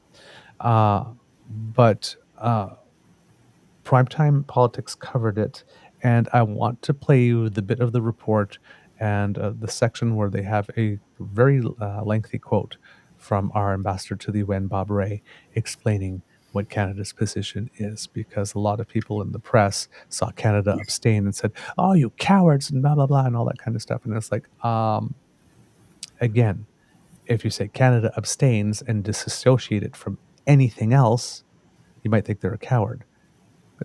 But if Canada's position traditionally would have been to vote against this, and in this case, they chose to abstain, that's a huge policy shift. Mm-hmm. We broke with the United States to go our own way a little bit. Now, I'm sure we probably consulted the United States before we did that. Because you have to understand that in this particular situation, President Joe Biden is really not happy. The attack on Central World Kitchen convoy was a really, really big thing because Chef Jose Andres is a very close personal friend of President Biden. I didn't know that. Oh, yes. During the Obama presidency with Central World Kitchen and the administration got very, very close, because I think that was probably around the time where Jose Andres started doing his things. He's been at it for about 10 years now, I think, just going to disaster zones and helping. They had Hurricane Sandy and other things in the United States. So he was working a lot in the United States first, and he made a big name for himself. So they received a whole bunch of accolades and whatnot. So, President Biden considers him to be a personal friend.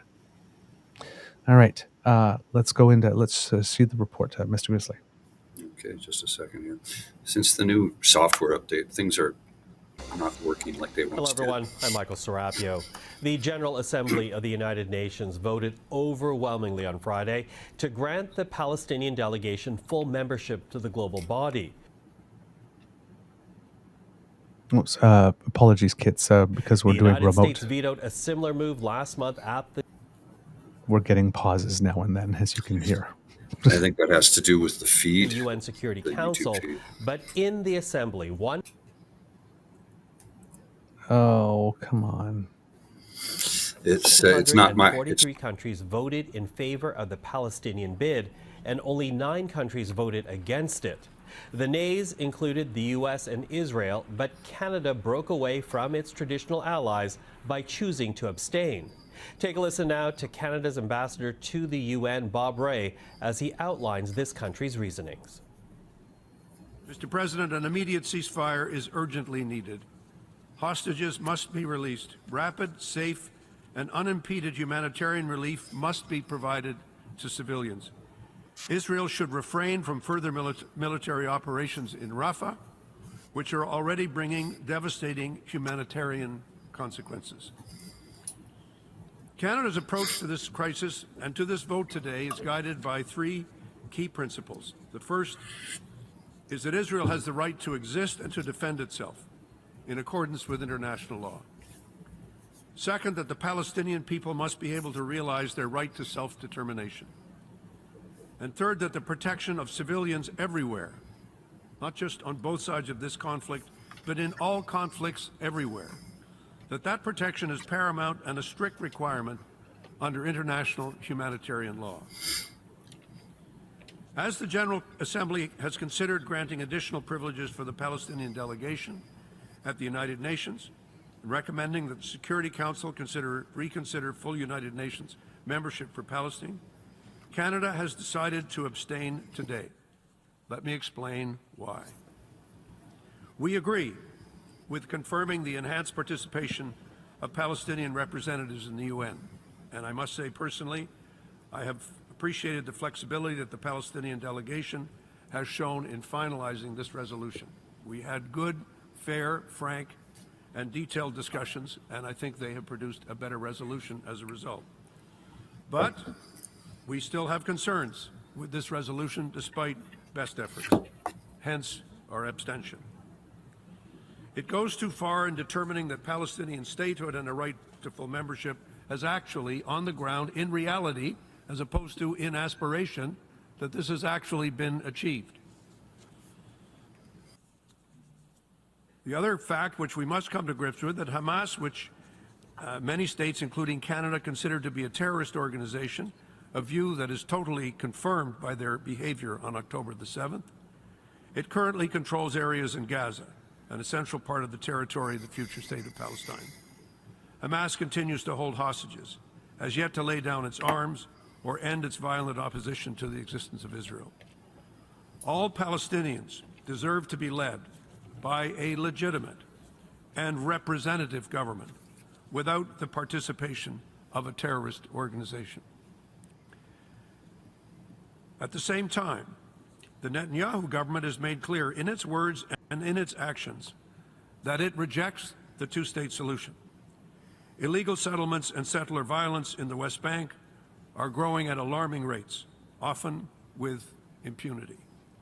We believe there must be continued progress towards Palestinian self-determination, and we will not and cannot afford to give up. It is clear that we must urgently rebuild a credible path to achieving the two-state solution, one that gives hope to both Palestinians and Israelis that they may live side by side in peace, security, and dignity. That process cannot delay indefinitely the creation of a Palestinian state. Canada is prepared to recognize the state of Palestine at the time that is most conducive to lasting peace, and let me make it clear, not necessarily as the last step along that path. There is still work to be done, but Canada's commitment to the two-state solution, including recognition of the state of Palestine when it is appropriate, is very much there. We will also continue to support efforts towards peace and regional stability. We will maximize pressure on Hamas and the Iranian regime, including through sanctions. We will impose sanctions on extremist settlers. We will support strengthening the Palestinian Authority and the introduction of reforms to deliver for Palestinians. We are further committed to supporting the recovery and reconstruction of Gaza in the context of a sustainable peace. The solution also needs to be regional, and it also needs to include the full integration of Israel in the Middle East. Canada will continue working with the international community and will keep at the center of its efforts the need for long-term security guarantees for Israel, as well as the national aspirations of Palestinians. Together, we must redouble our efforts to fully realize the vision that was first articulated by the General Assembly in 1947. We owe it to the Israeli and Palestinian peoples who deserve a brighter future and a sustainable peace. Peace requires, above all, empathy. It requires an understanding of every nation's and every people's search for dignity and for recognition. Let's be very clear. There are many states which still today do not recognize the State of Israel. It has been a member nation of the United Nations since 1948. At the same time, it has taken us a long time to provide Palestinians with the recognition that they deserve to allow them to become a member of not only this organization, but of others. As I said, that work still rests to be done. But in order to do it, it is going to require a leap of faith and imagination that takes us past some of the words we've heard spoken here today. We must all understand that not all Palestinians are terrorists. And it's important for us to understand that Israelis are a people whose deep suffering, confirmed today earlier in the week with the commemoration of Yom HaShoah, deserve their place as well. Thank you, Mr. President. Canada's ambassador to the United Nations, Bob Rae. Now, the UN Security Council is being asked by the General Assembly to consider the matter favorably, as full membership must first be approved by the UN Security Council. Israel, for its part, is condemning the General Assembly's move. All right. So then again, Bob Rae delivering a set of thoughtful comments, looking at both sides of the issue, breaking with the United States, but not going all in as well. So again, the classic sort of honest broker position, being able to maintain a camp. Some compliments from the delegation of Palestine that had shown good faith efforts to make the resolution better, but still, sorry, can't go all the way with you. Right.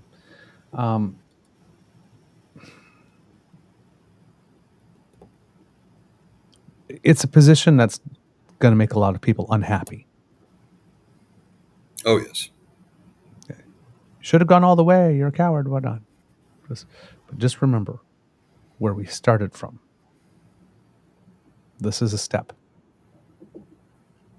Yes. And in international affairs on the global scene, because to us at home, we're sitting there and it's like, wow, well, oh, gee, they only abstained how weak, what's else like this.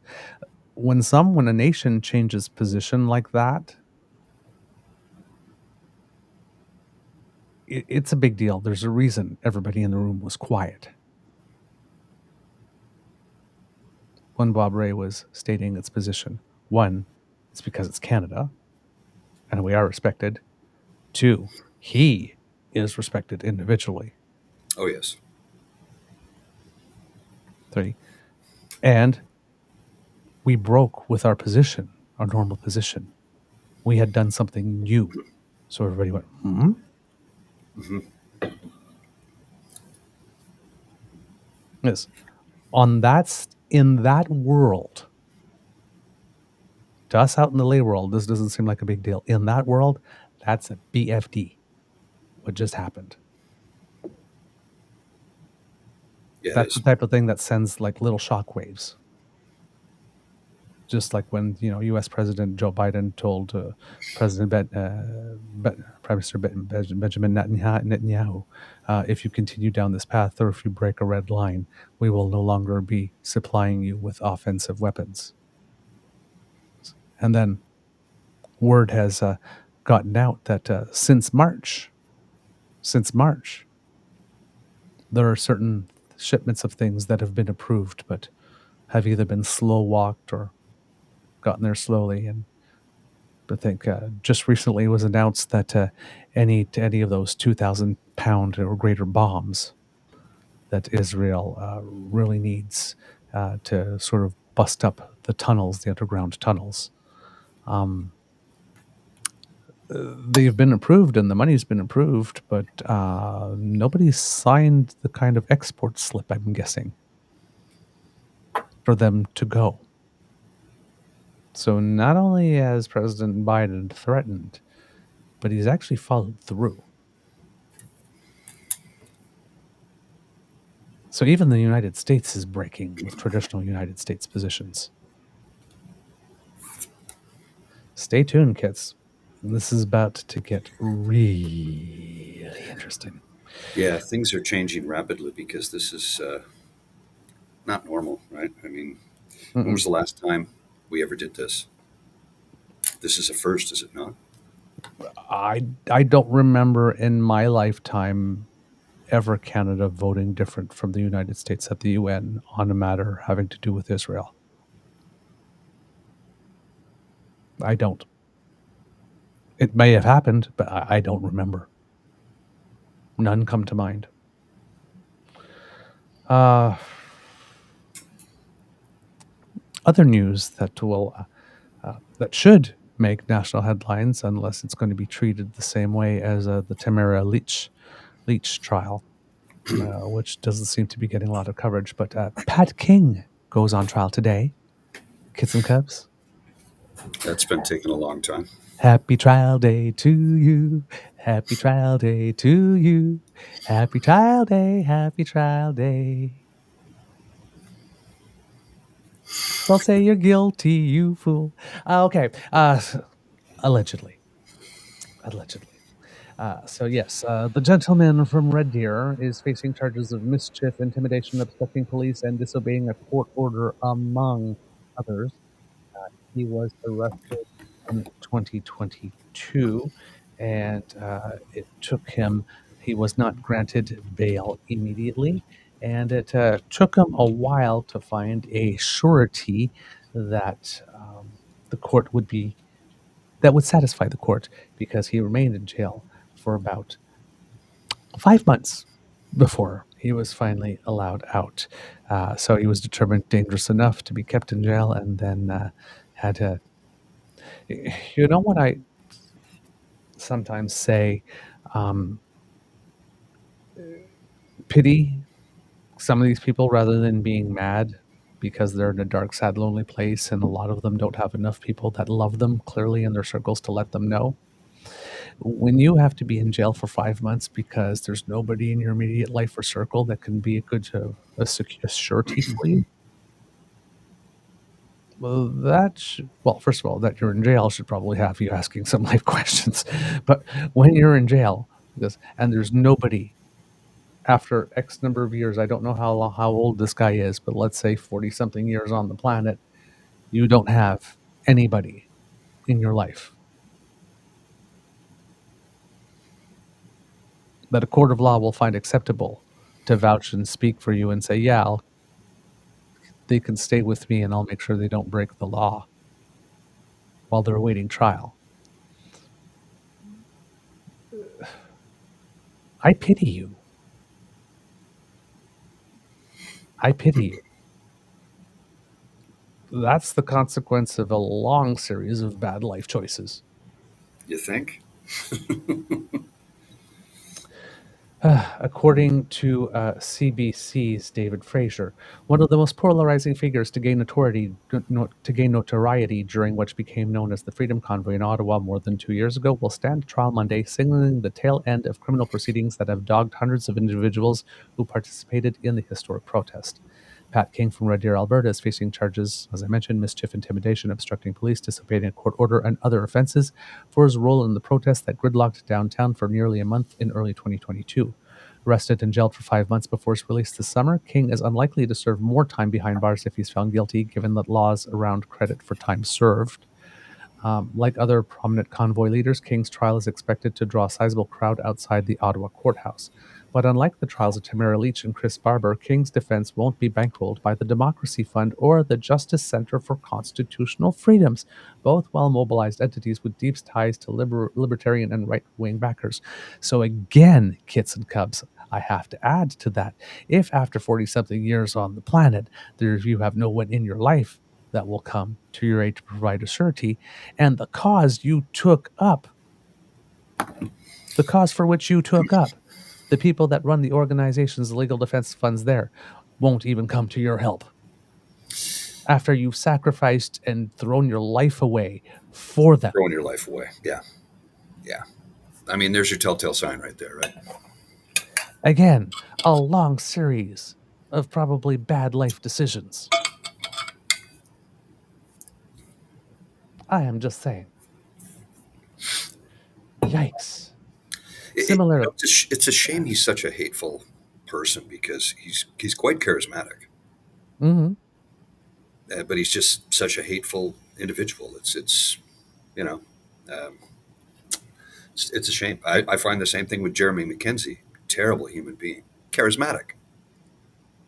Has the ability to hold the attention of a room, but just terrible human beings. Yeah. Terrible life choices. Parker has the same thing. Yeah. Terrible life choices that have brought them to terrible places. They seem to think that what they've done is the way everybody seems to believe that it should be. But I'm like, that's the vast majority of Canadians disagree with their ideology and their mentality and their processes in trying to achieve their goals. And they've brought a lot of harm to a lot of people along the way and have preached harming people. And that's not how you win hearts and minds. It really isn't. It's not the way to do it, Yep. The article goes on. Similarly, many of the convoy supporters and even some of the original core organizers who once shouted slogans against vaccine mandates along King have abandoned or distanced themselves from the 46-year-old who is known for making incendiary remarks. He knows all this, perhaps better than anyone else. Quote, "I'm about to go into the fight of my life," he told his social media audience on April 29th. King, who was granted permission to live stream online for fundraising purposes, admitted to supporters that in the final video before he traveled to Ottawa, he was looking forward to the end of the legal ordeal so he could return to some normalcy. Quote, "It's been hard," he told supporters. And they are the direct consequences for choices you've made. So you have chosen a hard path. But this was your choice. A day later, he posted on Facebook, quote, "My lawyer just contacted me that we are sitting at $9,037 in donations just from last night. I cannot thank you enough," he wrote. Without financial backing from any major advocacy group, King has had to raise money mostly on his own, hosting events both in Alberta and Ontario. Prior to his most recent fundraiser in early May, he said he was around 60,000 short of his goal, but King is hardly alone in this fight. On Facebook alone, King still draws 339,000 followers. Mm-hmm. Yikes, in a country of 41 million. Posting videos from events, including a highly publicized one featuring Alberta Premier Daniel Smith and former Fox News host Tucker Carlson in Calgary earlier this year. King was brought in as an early planner of the Freedom Convoy, conceived by an ad hoc group that connected online as a protest against vaccine mandates in January 2022. He had, after all, been involved in an earlier convoy to Ottawa. In 2019, he helped organize the United We Roll, I believe that was the yellow vest thing, movement in support of Canada's oil and gas sector. Inspired by protests in France over rising fuel costs, that event only attracted a few hundred people, but it set the stage for some of the challenges organizers of the Freedom Convoy would eventually encounter, notably how the main message was quickly diluted by others vying for the microphone. Like the much bigger lockdown of Ottawa in 2022, they include calls to arrest Prime Minister Justin Trudeau, as well as racist sentiments. King made headlines almost immediately when thousands of truckers and protesters started rallying to head to Ottawa. His online fame soared, buoyed by his antics in Red Deer, where he criticized COVID-19 mandates and protested against an anti-racism rally. Various fundraisers launched in support of the Freedom Convoy received millions of dollars in pledges before they were shut down by the online platform hosting them. And it goes on and goes on again. Old videos have resurfaced, which may cause him some trouble. Sensing his unpredictability and tendency to attract negative attention, however, Leach, Barber, and others sought to distance themselves from King as the weeks-long protest continued. News media scrambled to determine who best represented the movement as competing voices vied for clout and credit. As the public's attention on King intensified, some of his old videos resurfaced, snippets showing King mocking specific ethnicities, talking about the Anglo-Saxon race, quote, being one of the strongest bloodlines, and warning, quote, Trudeau, someone is going to make you catch a bullet one day. He has long maintained the videos were spliced and edited to make him look bad. No, they weren't. They were live feeds. But his statement spread, furthering the idea that the freedom... Yes, because apparently, yes, if you take out the 5 minutes between the time I said, Trudeau, somebody's going to come make you catch a bullet one day, and hey, everybody drive to Ottawa, the sentence, Trudeau, someone's going to make you catch a bullet one day, becomes less offensive. You still said it. We saw you. Spliced together to make me look bad. You did that all on your own.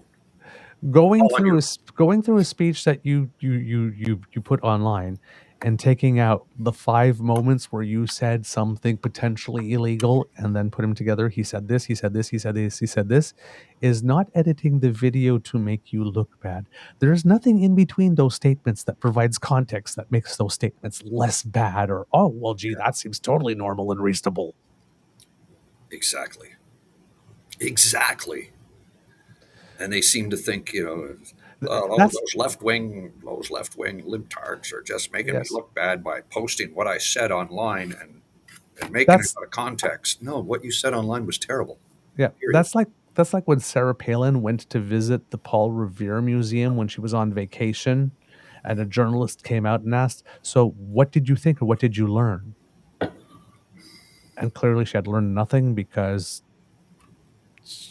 she's had some historical inaccuracies in her response. And then later on, the next day, says, it was a gotcha question. And the stand-up comedian said something. It's like, lady, it's not a gotcha question just because the question got ya. Sorry, it's no. So again, Pat. Well, I tweeted out on the weekend about how, somebody was talking about the Leach trial is coming to a close and Pat King trial is about to, and I said, well, why aren't Polyev is all about jail, not bail. Why aren't these people in jail then? And of course, the troll bots come out of the woodwork going, he's talking about murderers and blah, blah, blah. I go, no, they failed to see hyperbole.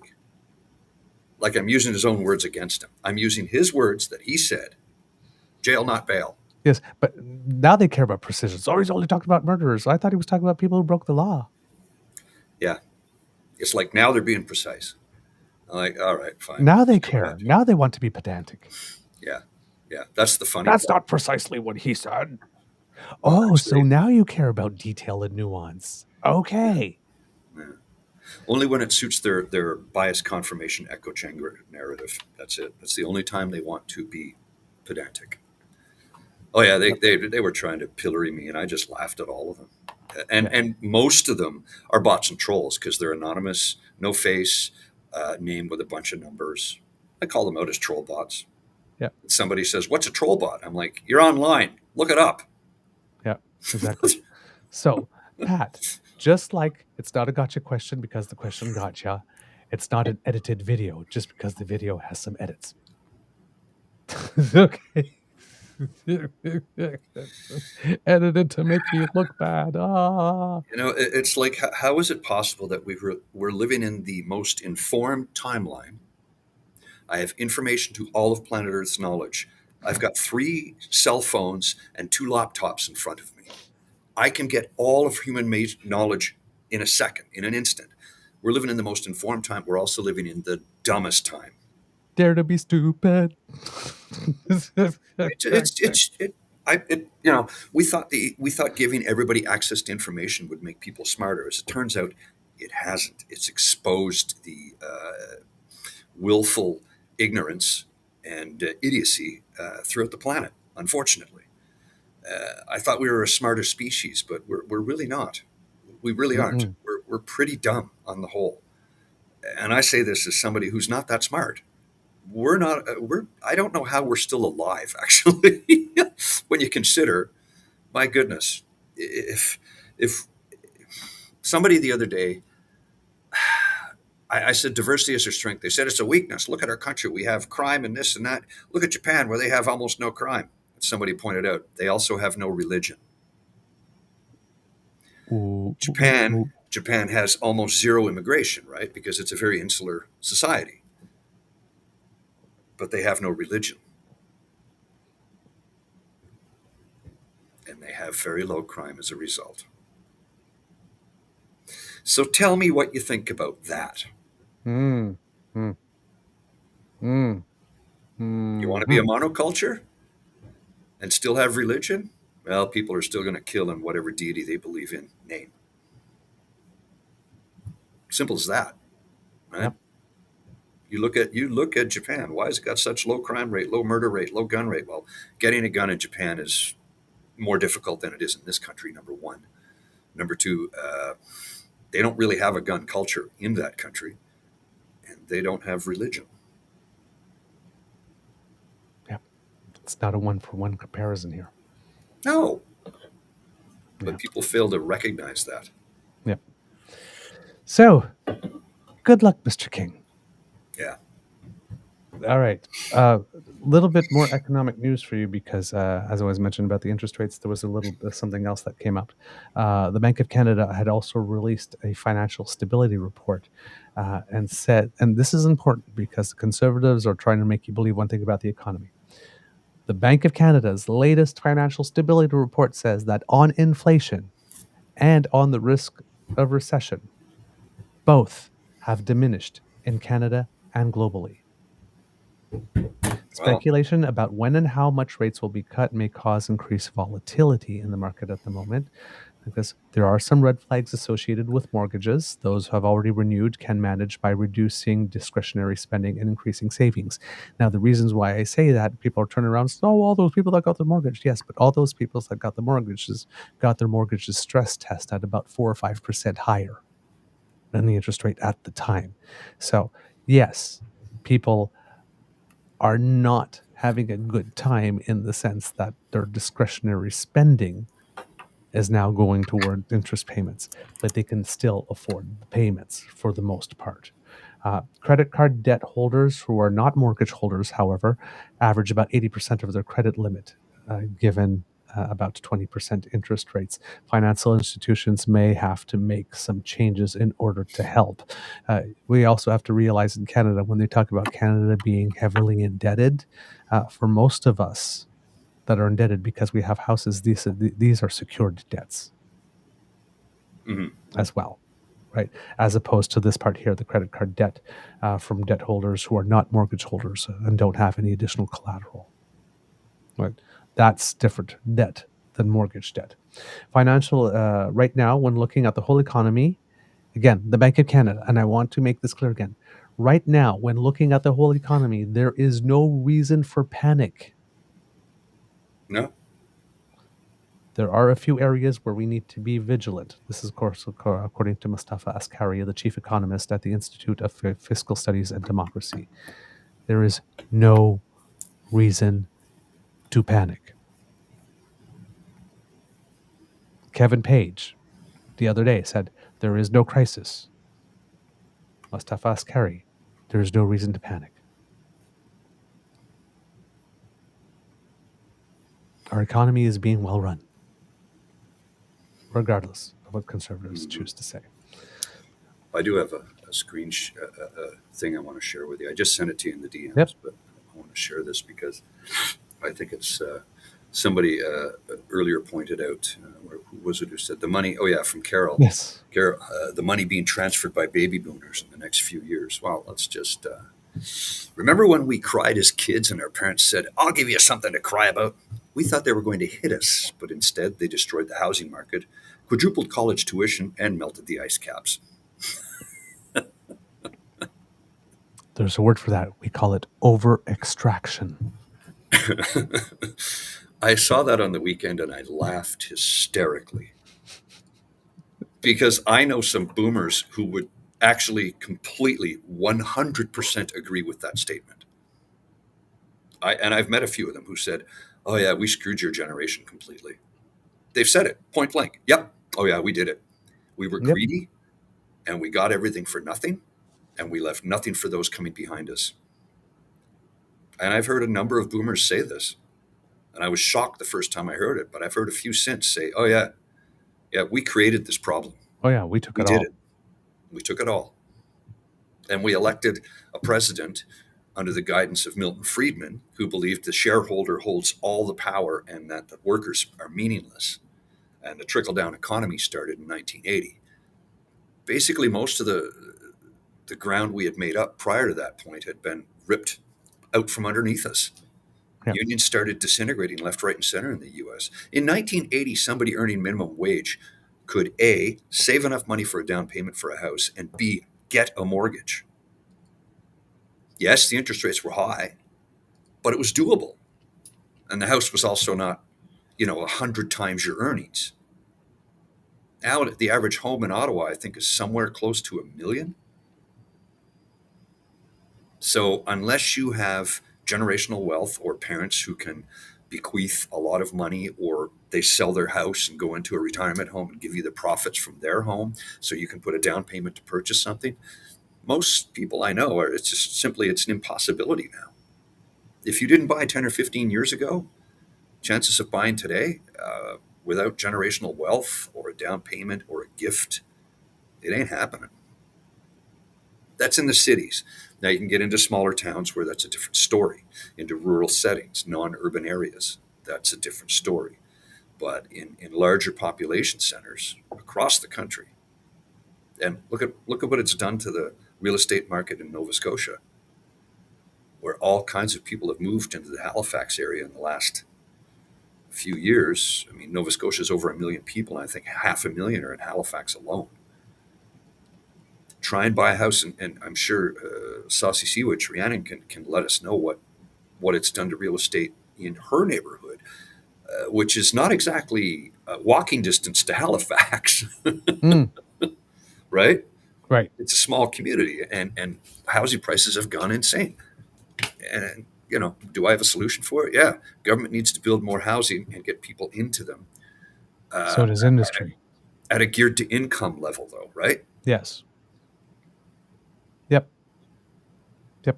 Because that market, that whole serving that whole market has been wiped out over the last 30 or so years. Oh, yes.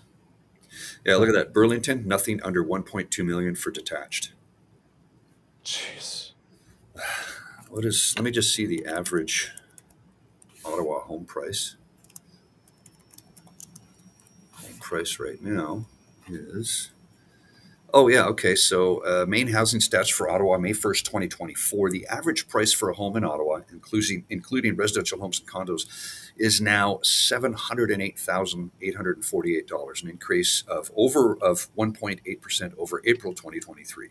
So, I mean, the pricing today is sort of, I wouldn't say stalled, but in a year it's only gone up 1.8%. Well, that's good, but still 20% of $700,000. You do realize not that many years ago, that was a home. The down payment was a house. 30 years ago, that was a house. Yep. And I'm talking like a 2-story, front yard, backyard, garage, 2-car garage in Orleans. That was the price of a home 30 years ago. Now, you weren't serviced well by transit or anything like that. You absolutely had to have a car. But that was the price of a home in Blackburn Hamlet, in Barrhaven, in Orleans. These are all suburban areas that are now within the city of Ottawa. That was the price of a home 30 years ago. It was about $150,000. You could get a house.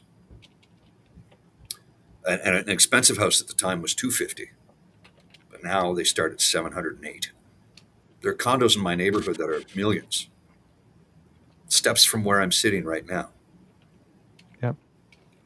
But I'm also in the poorest ward in the city, where the vast majority of people who live in Centertown are poor and working class. Right. but it's a city, so there's wealth right next door because people want to be downtown. They want to be close to all the action. They want to be able to walk to work and walk to their groceries, be living in a 15-minute city. Right. So there's going to be wealth here too. But this Right. was traditionally one of the poorest neighborhoods in the city. And Mechanicsville once was, but that ain't the same anymore. That's been completely gentrified. Yes, it has. The Hintonburg Westboro area, it's completely gentrified. Now you can buy a shack there for $1.6 million. You're going to knock it down and build something new. And I mean literally a shack. Not a strawberry box. An actual shack. Like a shed. If the shed is on a big enough piece of property that can be divided, if there's a home on it, there's a big enough piece. Yeah. Buy that for $1.2 million and put up a new house. Thanks, boomers. Yeah, and it's really funny because this is something I've been saying since I was a teenager. I noticed this when I was a teenager. Yeah. I said it's like, that joke, right? It's like, it's like, Mom, you better be nice to me because I get to choose the home you go to. Right? And it's sort of, it's just like, and I always said, it's like everybody's saying, you got to respect your elders. And I figured it's like, when I'm 40 or 50, we're going to end up with a generation of people that are going to like say, you know what, all that money that we put into seniors programs first, screw that. We're taking that. We're putting it towards ourselves. You guys got enough already.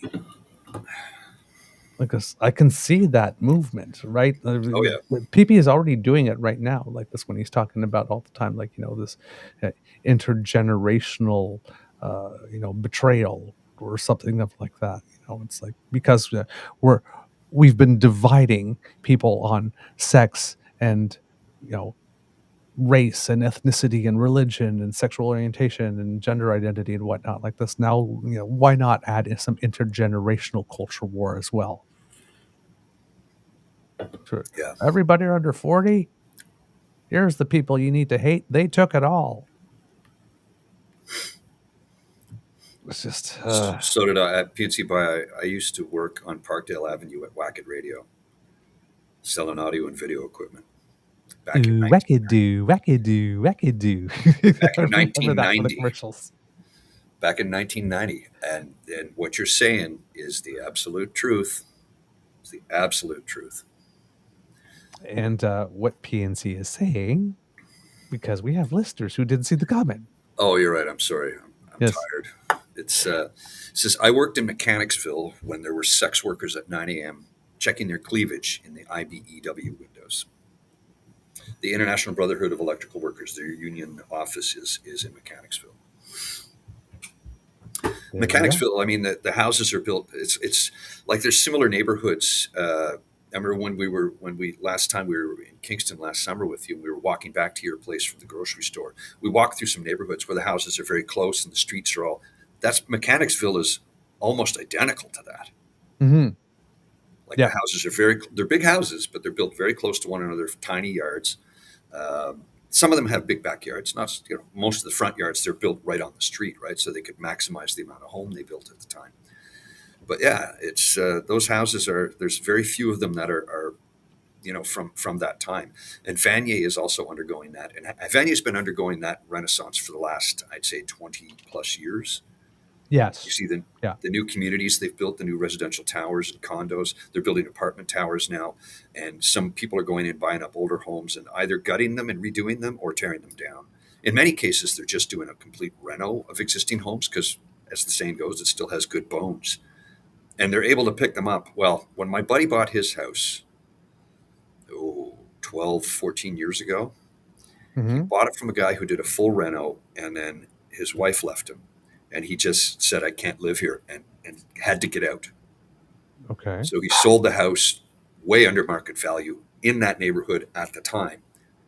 And my buddy bought it for a song, and it was totally renovated. And the guy did a really good job on the renos from top to bottom. It's a beautiful home.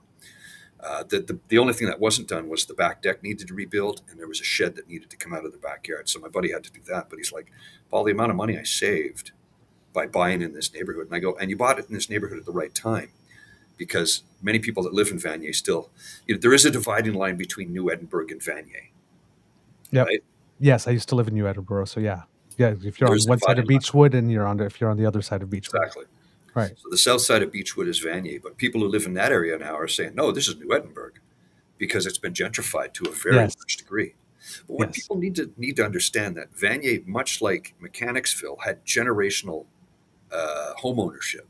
So it's like the family built it 100 years ago or more, and their children took it over, and their children took it over, and so on and so forth. So when I lived in Vanier, I never felt like I lived in a safer area, and I mean that because all the Yeah. neighbors looked out for everybody.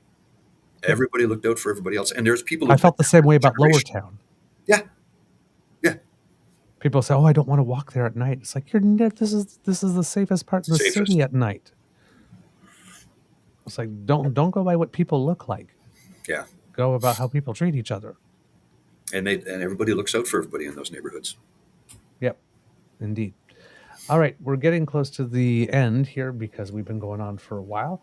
But since we've got you, we have a couple of little tidbits for you. Not much development, but little things that you should know. One, it seems that Justin Bieber is about to have a Tim Bieb of his own. He and his wife Haley have announced that they are expecting and that she is at least 6 months along. I'm like, but he already had Tim Bieb. Oh. Yes, a Tim Bieb of his very own. Immigration Minister Mark Miller kicks off Citizenship Week. So happy Citizenship Week, everyone, in Surrey, BC, where he'll welcome 40 of Canada's newest citizens at a mid-morning ceremony. Defense Minister Bill Blair today will begin a 2-day visit to Washington, D.C. to have a tete-a-tete with U.S. Defense Secretary Lloyd Austin at the Pentagon, where he'll promote Canada's newly updated defense policy, as well as his government's NORAD's modernization plan, and more generally, the Canada-U.S. defense relationship. Later this afternoon, he'll go to the Canadian Embassy in the United States for a live stream conversation with Atlantic Council Senior Fellow Ian Brzezinski that, according to the program, quote, will focus on the updated defense policy, explore U.S.-Canadian bilateral relations, and address Canada's role in transatlantic security, including, quote, the steps Canada and its allies are taking to ensure long-term stability and security of North America and the Euro-Atlantic community, including continued support for Ukraine.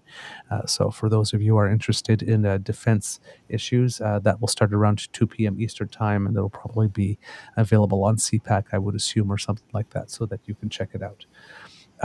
We heard before going into the weekend that Barron Trump, Donald's youngest son, who we weren't talking much about because we leave the kids out of politics unless they join, had been tapped to be a delegate for the state of Florida in the upcoming federal election, which caused a lot of people to go, and Melania's okay with that? We found out that she wasn't. Quote, former First Lady Melania Trump's office confirmed the news. While Barron is honored to have been chosen as a delegate by the Florida Republican Party, he regretfully declines to participate due to prior commitments, like being a kid. Hey, was he 17 or 18? Is he 18 yet? He's 18. Yeah. And last but not least, the International Olympic Committee has unveiled its largest refugee team yet. 36 athletes from 11 nations will be representing the world's displaced populations, including a judoka from Afghanistan who is training in Toronto. The Rio Olympics in 2016 was the first time displaced athletes were allowed to compete under the Olympic banner. And if we're talking sports, Kits and Cubs, I believe it's today or tomorrow, the National Swimming Trials start. So if you want to watch those, the CBC Sports Player will have the broadcasts live and the replay. Devin Heroux, our friend, will be there. He also got, once again, the marquee assignments of track and field and swimming at the Olympics. And it seems that Canada maybe could easily be winning 12 to 15 of its medals from those two events alone. So we're going to be getting a chance to see a lot of Devin doing what he does best, and we will be all the better for it. Also, newsflash, I've been speaking to him, and the week of the 21st, either the Monday or the Friday, we haven't confirmed yet, but he will be with us so that we can talk sports and all that good stuff, and yay Team Canada, and have a lighter episode. So please, Kids and Cubs, tune in next week. Mr. Grizzly, Do we have a show? Tune in every day, preferably, if you can. Well, yes, absolutely. But I mean, like this, let's just say that yeah, we are both absolutely wonderfully good-looking chaps, but it gets better when Devin arrives. Yeah, he's a charming fellow. We like Yes, yes. The sex appeal of the show kind of goes up. All right, kids and cubs. We hope that you loved this episode of the Daily Beaver Morning Show because we love making this to you. Remember that sharing is caring and word of mouth is priceless, and you have the mouths from which we want the word to come. So please tell your peeps and poops all about us, and make sure to check out the TNEB merch store by scanning that QR code that's right under my chin that Mr. Grizzly has just put up there. Anything, pretty much anything on the planet on which you can stick a logo, we got. So you need keychains, you need underwear, you need a water bottle, you need stickers, you need t-shirts. We got them for you. So a carpet. Yeah. Would you like a carpet? Would you like a carpet? Oh no, I've got one out there. Seriously. There's an Eager Beaver carpet now? Yeah. Oh my word. Okay. Well, there you go, kids. If you would like to make sure that you don't miss an episode, you don't have to, thanks to the Ray Girl. If you scan the QR code that I'm sure Mr. Grizzly will now make appear under my chin, that will bring you to our Podpage site. That's podpage.com/The True North Eager Beaver, lowercase letters with a hyphen between each one of those words. And if you scan that and click subscribe, when we have something fresh off the bandwidth, it will come directly to you. Yes, Kit Cassie, there is an inherent redundancy by saying beaver rug. Goodbye, mine beaver hair. I got it everywhere. I have to use some nair, mine beaver hair. There you can see it right there. Oh, wow. Okay, yeah, there's the carpet. A nice round throw. Oh, gee. By the way, I stole Goodbye, Mine Beaver Hair from a group called the Kinsey Six. Kinsey, Kinsey 6 SICKS. If you like parody music and comedy, I suggest you go take a listen to them. They're a lot of fun. If you would like to support us, you can do that by going to the True North Eager Beaver Media YouTube page and having fun with our buttons. Come on and click on all our buttons, babe. Yeah. Like, share, and subscribe. Make like the Pussycat Dolls and click, click, click. Push all our buttons. We like that. And, of course, make like Kit Elaine and click them. And if you would like to help us in other ways, you can go to our coffee page. The QR code by Mr. Grizzly's Dome right there will bring you right there. Or if you use those lovely digits on those lovely hands or your voice prompt to go to coffee.com/eagerbeaver, lowercase letters, all in one word. Well, there you will find the Emergency Hydration Fund, our fancy name for our tip jar, where if you happen to have a little bit of money, just weighing you down. Sometimes you need to be a little lighter. And you just got to get rid of some bills or some coinage. So we like to help. So if you just go to our tip jar and leave a little in there, that helps us produce this show. And you will earn our eternal gratitude, and your sex appeal will go up 28.3%. It's science. Nice. Just so you know, tipping is very Everybody sexy. could use a little bit more of that, right? Tipping is sexy. Just saying. That's true. All right. From the Beaver Lodge, this is your Eager Beaver saying it could be a tough world out there, kids, so please be kind to and gentle with yourself. Mr. Grizzly, some words of wisdom, please. I'm kind of Bereft of wisdom? No, I'm just trying to figure out a way to word this, and I might just save it for. Yeah, you know what? I'm going to save it for the ASMR tonight because I do have some stuff I need to talk about, some emotions and feelings that I'm going through, and how not giving in to them is self-preservation. So I'll leave it at that for now, but I will have an ASMR at 9 p.m. I will go into detail about what I'm currently feeling and the emotions I'm feeling and the fight or flight response and how I'm not answering either one of those calls because, quite frankly, I don't want them, So, yeah. That's my words of wisdom. Join us tonight on my ASMR. I'll put the code up here for you to find it. Mm-hmm. And around what time is that, Mr. Grizzly? 9 p.m. 9 p.m. Eastern Time, kids. Yeah, Eastern Standard or Eastern Daylight Time, I guess. Eastern Daylight Time, yes. 9 p.m. for my ASMR mental health chat every Monday at 9 p.m. Every Monday when I can do it. Sometimes I'm not emotionally there to do it or just physically exhausted. But I am going to talk tonight because I got a couple of things I want to discuss, and I think it might be helpful for somebody who might be feeling the same way. Okay. Miss Shadika goes, I think that will be a good show for Jazzy to watch, Paul. All right. And please give Jazzy, Raid, and Mateo our best, Miss Shadika. Mr. Grizzly, please roll the credits and we'll have a fun little Easter egg for you. Okay, sir. Let me just find them here because it's... You are listening to a True North Eager Beaver Media Incorporated podcast.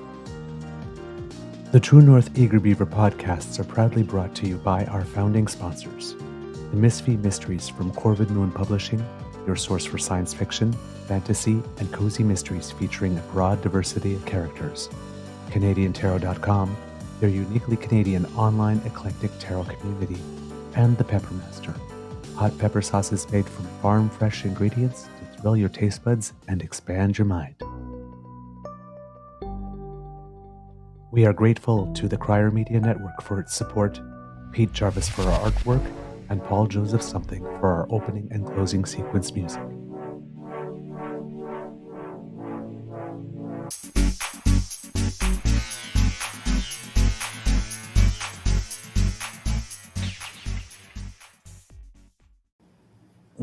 All right, Kids Cubs. At the beginning of the show, I mentioned something about Mother's Day, so we have a little something for you. But before we do it, when I say thanks to all the mothers, though, and the people that have been motherly and mothering, that includes some of you here, the chat kits. Since we're only 4 years old. We're actually 3 years old fully. We're starting our 4th year, and there's a lot of you that have done a lot for us, and I would say great from what we can tell based on data and what we can tell by tips coming in.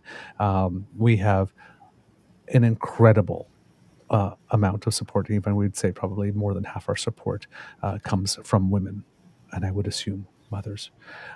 So thank you very, very much for being good to us, taking us on, including us into your families. All right.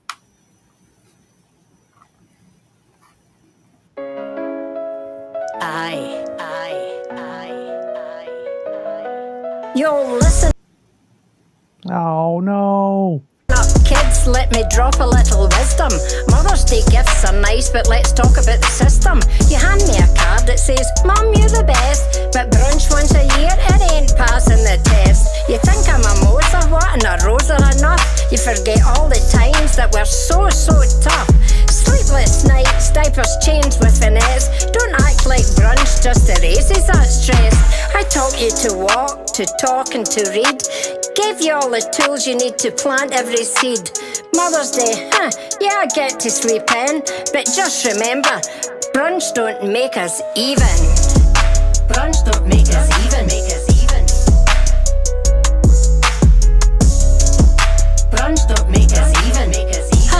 Every day should be Mother's Day. Aye.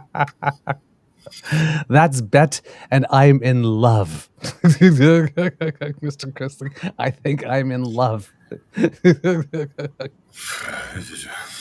All right, I gotta go. I love a saucy granny.